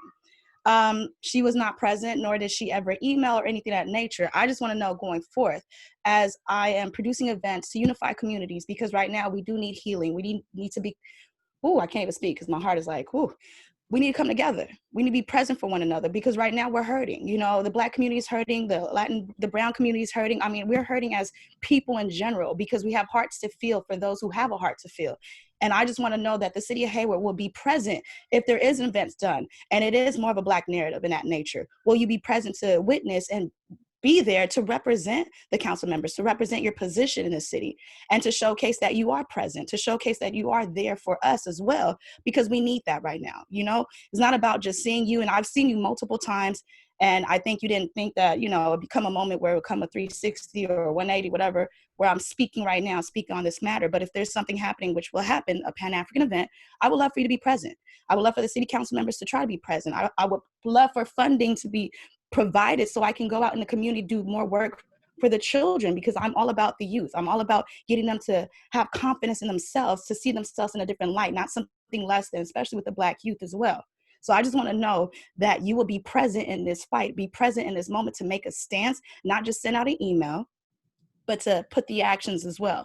And that's just what I have to say, because for me, it's hard as a Black woman who has family members who, when I'm driving a car with them, I get paranoid for my brother, my little brother. When he's in a car, I drive by myself, there's not a problem. As soon as my brother get in the car, I feel that pressure. I feel that pain. If a cop comes behind us, are we gonna get shot? Is he gonna get shot? And what happens next? So I just want the police, I understand the defunding is what a lot of people are speaking on, but I feel like the police just needs to be more present. They need to get more training. They need to understand that if they see another individual, whatever race they are, that they're not quick to just pull a trigger, quick to feel like they're a criminal, because I thought it was until proven guilty. But a lot of these people are not proven guilty. They're automatically guilty prior to even so. So that's what I feel needs to be done. If there is funding going to be removed or whatever, it needs to be put into their training, because if they're going to be present to work with the community, they need to know how to. It is none of that, oh, well, I was fearful of my life. How are you fearful? You got a gun, you got all these different elements, and this person has nothing on them, and you're going to shoot them and it's okay. And that's the problem that needs to be. Your time is up. Thank you for your comments. Thank you. Next is Araceli Orozco. Go ahead and unmute yourself. Hello, can you hear me? Yes, we can. Thank you. Okay, well, hello, good evening, everyone. My name is Araceli Orozco. I'm a Hayward resident for the last 25 years. And I'm also a representative for the Poder organization, which is parents organized and dedicated to reforming education. First of all, I want to start with like the problem that I just had of like finding the link to this meeting. I was trying to pass it down to like the parents that I know here, especially here over here in South Hayward. And I had a really hard time. I not until like I emailed Miriam, the secretary there, that she's awesome. She gave it to me, but just the lack of like interest in like putting that basic information out there, that says a lot. You know, maybe you know, yeah, you guys need to have this, but not. It's just, I'm upset about that. I also want to, I didn't like the comment of where Ms. McAdoo said that they were not gonna answer the questions in the chat or the concerns. So I want to know before this meeting ends, how will we know, and how is the city and the people that they're going to address these comments and concerns that the community has? I also want to make sure that they know that we, the group of parents, that we're also in solidarity with this movement that's going on right now. We also support all our local activists, you know, like the Hayward Collective and all the other ones that are asking for accountability. We also want to reform the police, you know, make sure that that money that's being spent, you know, on them, you know, that it goes with to our youth, to our kids, to our community, to their education. We also want are in support of the Ramirez family. They need answers. So now, what can we do about that? You know, they also, I don't want them to go through the same thing that the Gonzalez family went through. So if we need to go and protest in your guys' houses, we are going to organize and do that because we are sick and tired. And let me tell you, folks in the community, something, you know, this is part of our fault because we're not electing the leaders that really have that courage, you know, to go against, you know, they don't want to look, they only want to look nice, you know, they don't have the courage to really make those votes. Right now, the only person that I see there is Ms. Wahab. You know, she's the one that introduced the higher wage. She's the one that wanted to do the mental health for police and all of that. She's the one that's bringing all these things. And she's getting pushed back by the members, by their same council. So we need to wake up, people. In this November, we need to make sure that we're electing the right people that will really definitely represent us. And like Karen just mentioned, I will also be maybe next to Karen doing that, making sure that we elect the right people for this job. Thank you. Your time is up. Thank you so much. Okay, Danby, I'm going to try and get allow you to talk this time. Hopefully it will work. So we're going to try Danby Lee again. We got it. Great. Go ahead and unmute yourself. Hi, thank you. If you can let me know when I have 30 seconds left, that would be greatly appreciated. I will try to do that, yes. I'm a Cal State East Bay professor, and my concern is for the safety of my students who participate and contribute to the community. They participate in the community. Our school is what keeps the community running. We pride ourselves on being the most diverse university in the contiguous U.S., in a diversity that is the heart of the Bay. We are calling for transparency and accountability by the city and the police department.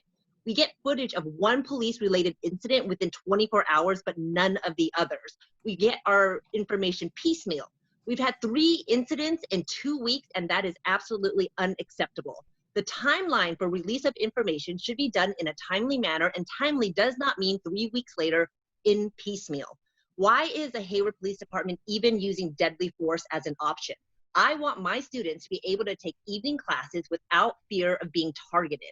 I'm also asking for the council members to release the funding they received from the police union alongside the votes that they've cast in the past that relates to law enforcement and community issues. I am also expecting that there be a follow-up with today's meeting and how council plans on responding to the community. This should be done within the next 2 weeks. We need our electeds to go beyond listening and to act on our concerns. Lastly, I would like to know what the Community Advisory Board is recommending to the council, and all of that is to be made public, and how the council responds to these recommendations. I'm done. You had 37 seconds left, so. I'm done. Thank you. Thank you for your comments. David Watley, go ahead and unmute yourself. Hi, Kelly. How are you? I'm good, David. How are you? Good. Hi, Chief Chaplin. It's a pleasure to meet you, albeit virtually. And I'm sorry, I don't know who the other officer is there in the back, but what was that? It's Lieutenant Olson. He's in charge of our personnel and training division in the police department. Okay, Great. Well, thanks so much for holding this forum this evening. My family, as I believe some representatives of the city of Hayward are aware, have been residents of the city for over 60 years. And, you know, the city has gone through a lot of changes since, you know, growing up. And I think right now we're seeing sort of just a lot of bent up frustration from a lot of residents. And first and foremost, my heart goes out to all of the families who have spoken this evening and who have lost a loved one. I just send you my utmost, my heartfelt condolences and sympathies, and I am so sorry about that. One thing that I was hoping to speak a little bit about was the role of social workers. I think that there was a guy who mentioned he was a social worker several callers back, and my brother actually has a mental health condition, and he was hospitalized recently, and actually it was the Hayward police that helped him get the help that he needed to actually save his life, because he tried to overdose on prescription drugs. And my problem is the social worker has not been around for a long time, and I think that that incident could have been averted had the social worker that I thought was, you know, assigned to him done their job properly. So I think that Alameda County and the collaboration with the county needs to be strengthened. And I would like to know who I could talk to about following up on that, because to me, that's a key issue. It shouldn't be police officers who are trying to de-escalate mental health crises of homes. It should be social workers who are working regularly with these families so that these things are averted. It's not, by the time the police come, it's already too late. You know, it's already, they don't know what's going on. David, your time is up. Thank you. If I could just be given, I sent you an email, so if you could just let me know who I could follow up with, I would appreciate it. Sure, we'll follow up via email. Thank you. Okay, thanks. Next is Christopher Robertson. Go ahead and unmute yourself. Okay, can you guys hear me? Yes, we can hear you. What's up, guys? How are you? Listen, guys, just 2 quick points and a quick experience for 1 second. So when I was 11 years old, I lived about 30 seconds from the epicenter where the Rodney King riot took place. And so my stepdad and I, we would go to our fence and just kind of see what was going on between people versus people and police officers. And for me to be 11 years old, it actually took me about 3 years and counseling to understand. Like no one could provide answers, and so my mind didn't register what was going on. You know what I mean? And so it took me about 3 years of actual counseling to, let's say, maybe come back to zero. You know what I mean? So, and I guess like the loss of touch or the loss of feel or the loss of emotion, even as an 11-year-old boy, from seeing something so surreal, I often see that same look in officers' face. And I just wonder, like, what's going on in their life? Is it depression? Is it alcoholism? Is it a certain, I mean, just what's going on the beat? Like, what's going on for them that they go from 0 to 100 so quickly? I am also I own a gym in Hayward. The name of the gym is called Smash Gyms. And I've been a trainer in Hayward and Union City for a very long time. And I've had honestly, I've had thousands of clients in the past 7 years, many of which have been police officers and fire department servicemen. And so when I've had intimate talks with them about their job and them on the beat, and they have been comfortable enough to talk to me about things that they wouldn't say in public, I've often left the conversation wondering, like, why are you still a cop? Why not just quit? You know what I mean? And so I often wonder, like, with the police department, is there a way to put like yearly psych tests like on the schedule? Like if cops go through so much stuff and they hate the people and they hate the system that they work for, number one, why are you still there? You know what I mean? If you can, like, your time is up. I apologize. Thank you for your comments. It is almost 8 o'clock, and we did say we would wrap public comments up at 8. I apologize. There are a few more speakers that are still, and more people keep coming to the list, but we did say we would stop at 8. So I'll let one more speaker, and then we'll give the panel an opportunity to speak. And if you didn't get a chance to speak, you can add your comments. You can also email them to us, or you can add them to the chat. I'm going to go ahead and Kelly Palma, go ahead, unmute yourself.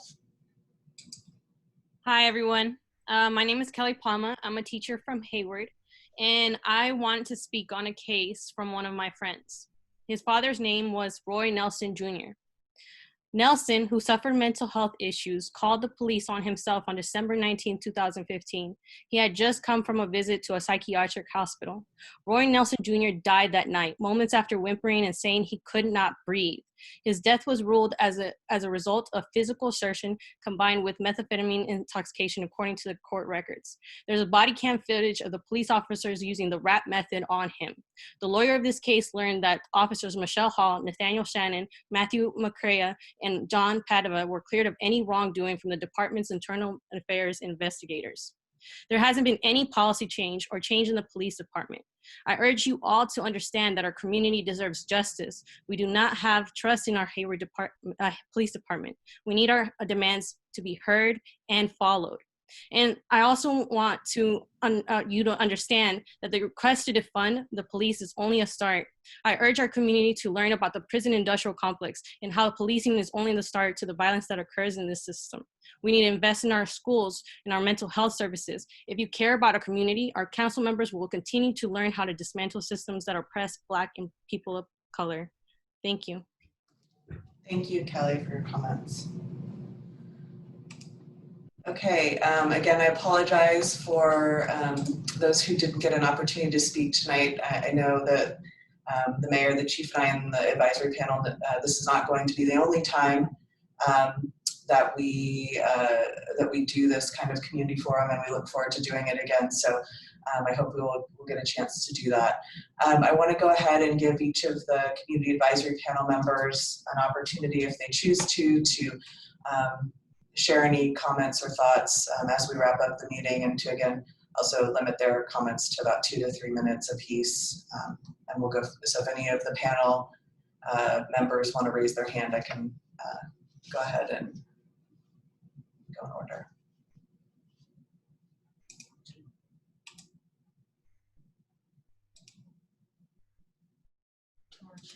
Go ahead, George. I think George raised his hand.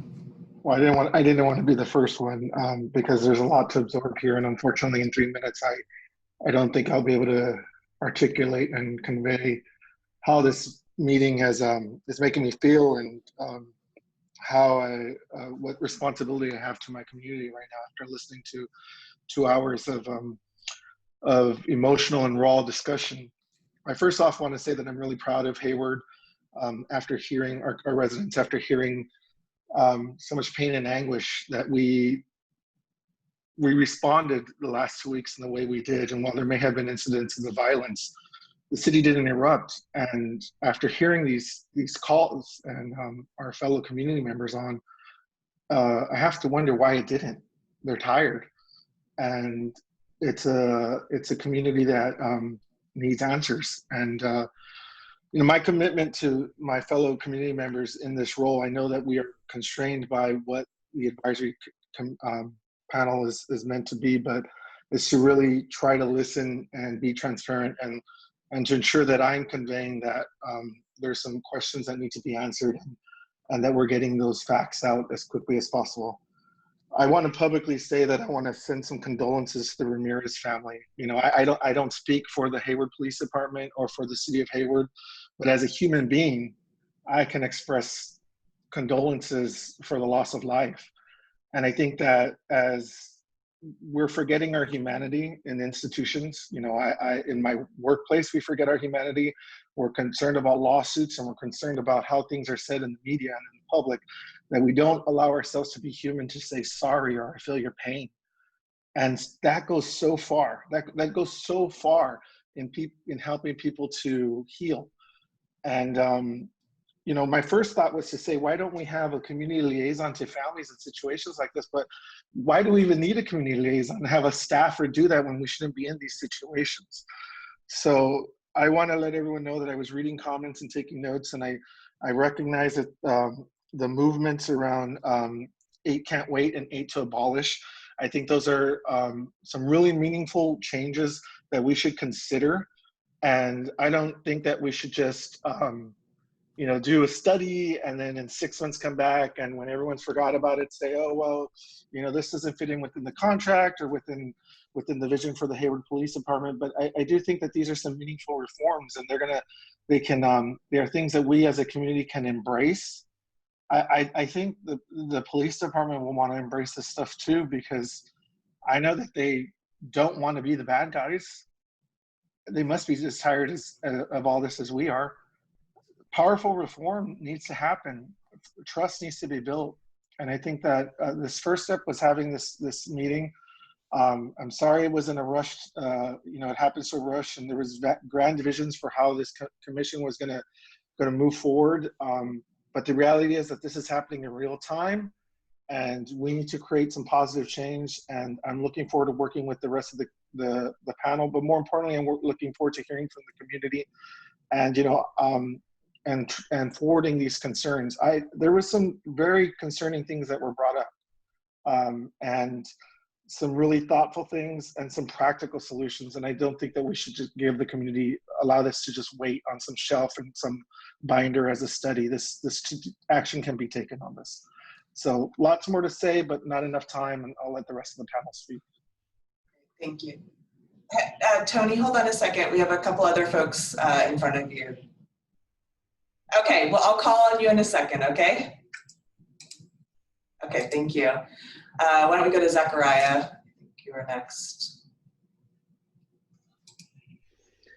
Hello, everyone. I'm Zachariah Okenda. I think like George too, I just feel like I'm just really moved by a lot of the comments that have been made tonight.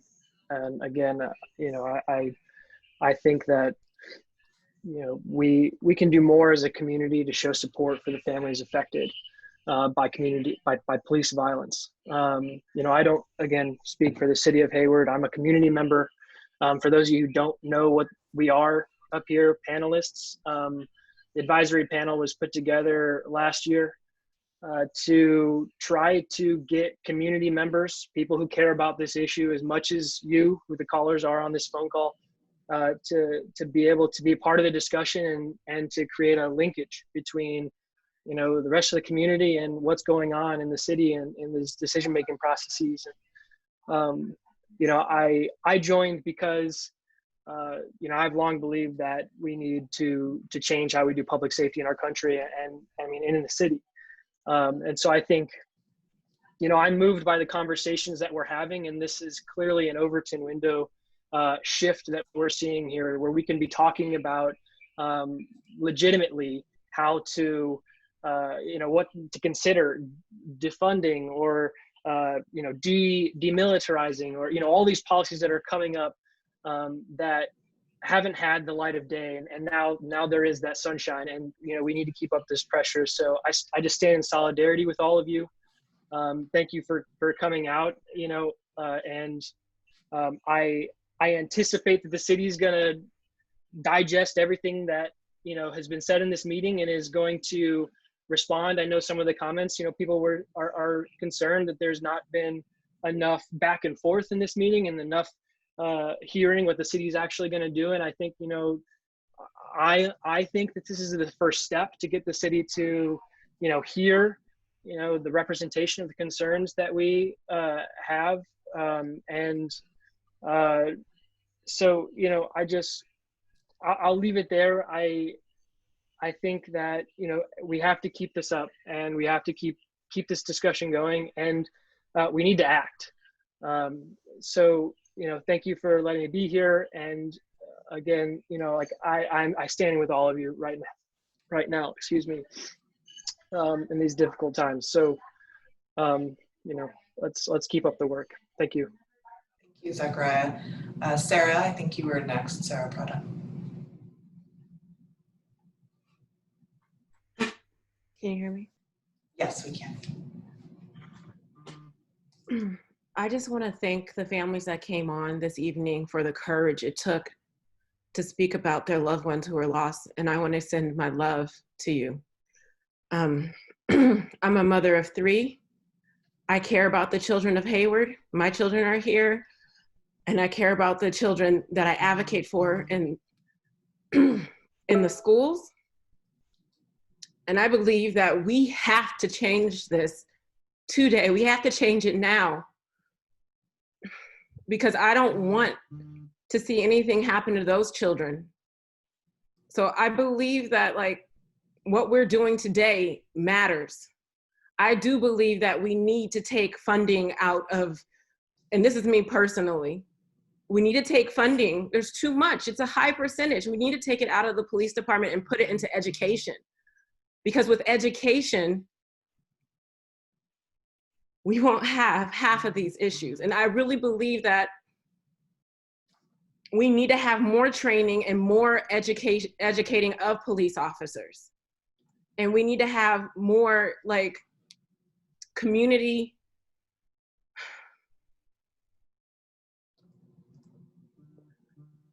I'm gonna ask this because I know this isn't a part of the protocol, but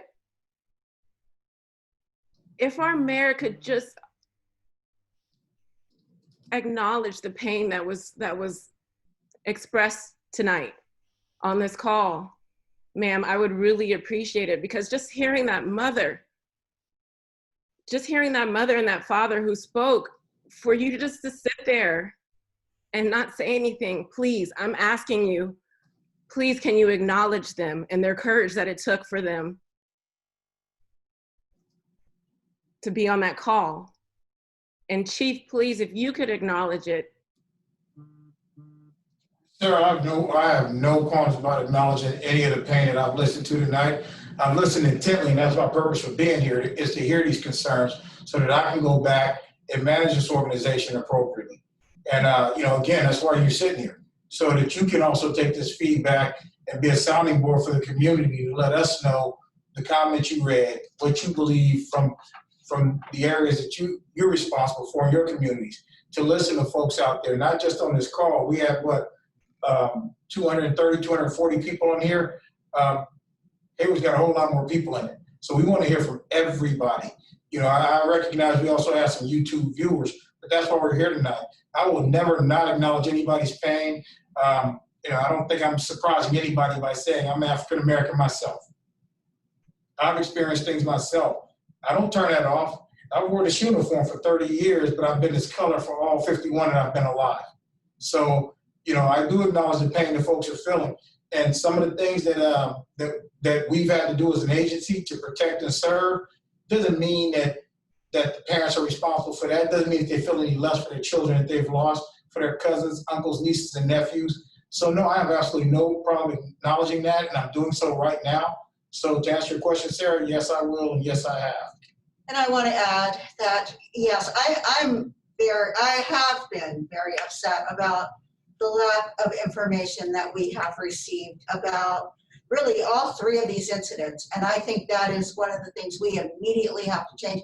And I am particularly upset to hear from the Ramirez family that they did not get reached out to. We have been through this before, and the council has asked that that policy be changed, and I will be demanding answers as to why this didn't happen in this case and why none of us have more information about that case, and or really I think we did get quite a bit actually about the case, Mr. Azalea, but the third case too is one that I don't think that we have received information about, and that has to change. We need, we need to be much more transparent about what is happening here.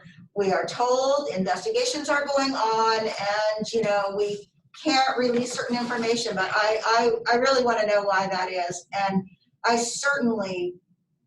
we need to do something to make sure that it never happens again, that someone in this community or anywhere else dies as a result of the actions by one of our police officers, and we do not, as soon as possible, reach out to the family to let them know, and to let them know as much as they can at the time about the circumstances. So thank you for raising that, because I definitely was not happy to hear that, and will be following up. And I'll just echo, I think both the chief and the mayor have very eloquently expressed, concerns and the condolences to the families on this call. And again, I can't share their grief, but I hear it, and I want to help our police department make changes that we can help, so we can help these families get the information they need and get information out to our community. Okay, I think, Toney, if you want to go ahead now and unmute yourself, I think you were next to speak.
Okay, thank you, Toney. I think, Andrew, you're next.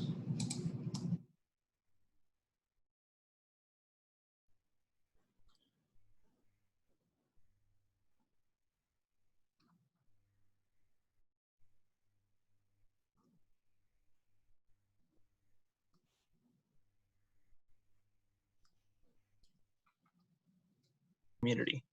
Thank you to all that spoke today. I love seeing the community involvement, and I'm very proud of us all. As a Hayward resident and victim of several crimes in my 6 years living in Hayward, I share many of your concerns and look forward to engaging with my fellow residents and panelists to help shape what Hayward is and what Hayward will become in the future for our families and our kids. My wife and family have set roots here in Hayward and want nothing but the best for all of us. I joined this panel to try and help change my community and increase transparency. Many of us, and by us I mean us in the community, not just the panel, want transparency, and I would love to see that. Whether it's in my career, relationship with my family and friends, or as I'm parenting both of my kids who are under 4, I try to communicate in a transparent manner and push others to do so. I respect certain matters cannot be communicated in detail, but there has to be some level of communication to our community from our city officials, including the police department and those elected officials we have elected in Hayward. I consistently lobby friends and family to move to Hayward, as it's a great community filled with amazing, hardworking people who have an incredible amount of love for one another, and tonight we've all proved that. Thank you to all those that provided us with insightful facts about our city, such as our budget and police manual. I did not know those things existed, and thank you for pointing that out. I look forward to working with you all and making Hayward better. Thank you, Andrew. I think, Freddie, you're next. Go ahead, you need to unmute yourself first. There you go. Can you hear me? Yes, we can. Hello. And first, I want to thank each and every one of the people that have spoken, that had the courage to speak their hearts. I also heard our city manager said that someone was taking notes. And I do believe what she said. And I do believe the things that was addressed will be answered to the folks that ask questions. This kind of took me a little by surprise to hear the community members speak in the manner that they did. I heard their pain, I felt their anger, and I also felt that it was like we have no other choice but to say what we say, and we want people to listen to us. But we need to do an honest,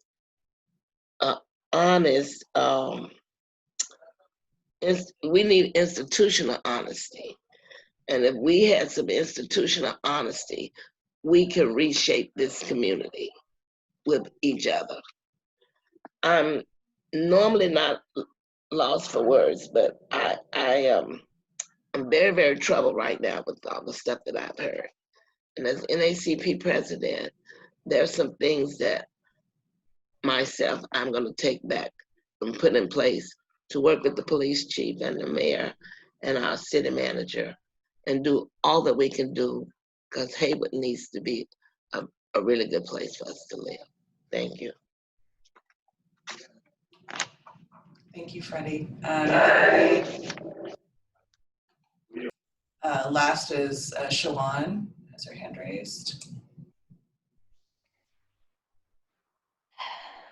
My heart is so heavy right now, hearing the pain from the different families who have lost loved ones.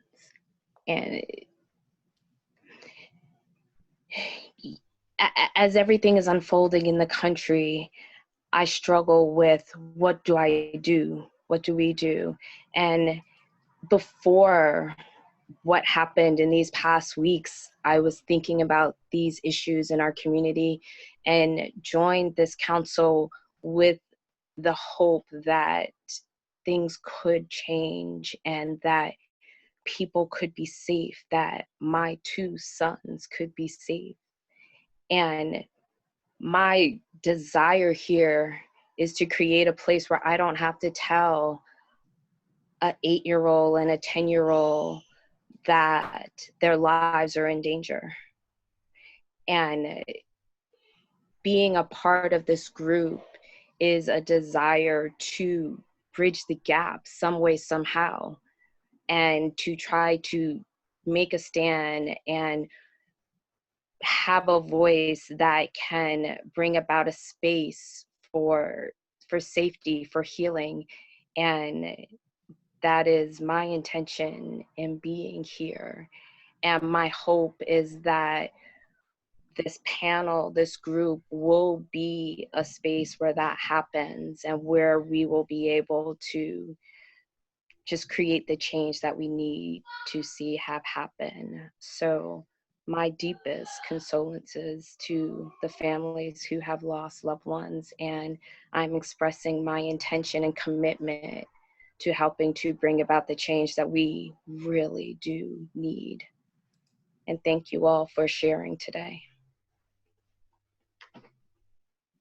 Thank you, Shawan. Does anyone else want to make a comment before we end the meeting today? Kelly, I just have a follow-up question about our accessibility to the community, and if there's an ability for us to share either contact information or, and I don't mind sharing my email address. I just I want to make sure that that it's accessible to members of the community who want to reach out to us. I don't think that they need to wait till the next meeting for them to ask us questions. I think that's a great suggestion, and we can, for those who feel comfortable having their email address public, we can add that to the city's website, so it's easily searchable from the homepage.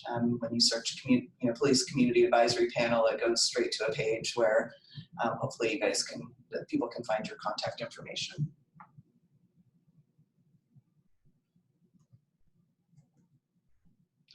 Great. I want to thank everyone for being here this evening and for sharing all of the thoughts and comments and anger and concerns and frustrations. We're hearing it, we're listening, and I think there's a lot that we need to talk about and to do. I want to just let everyone know that we will be posting the recording of this meeting online, and we'll also distribute it citywide via our staff newsletter and on social media, so folks can watch it and can hear the discussion. And I think, as we said earlier, this is not the last of these community conversations, and I hope that as we start to recover from the pandemic that we can actually meet in person, because obviously this virtual format leaves something to be desired on a topic that is as deep and intense as this one is. So I just want to acknowledge everyone's participation this evening and thank everyone, and we will go ahead and end the meeting.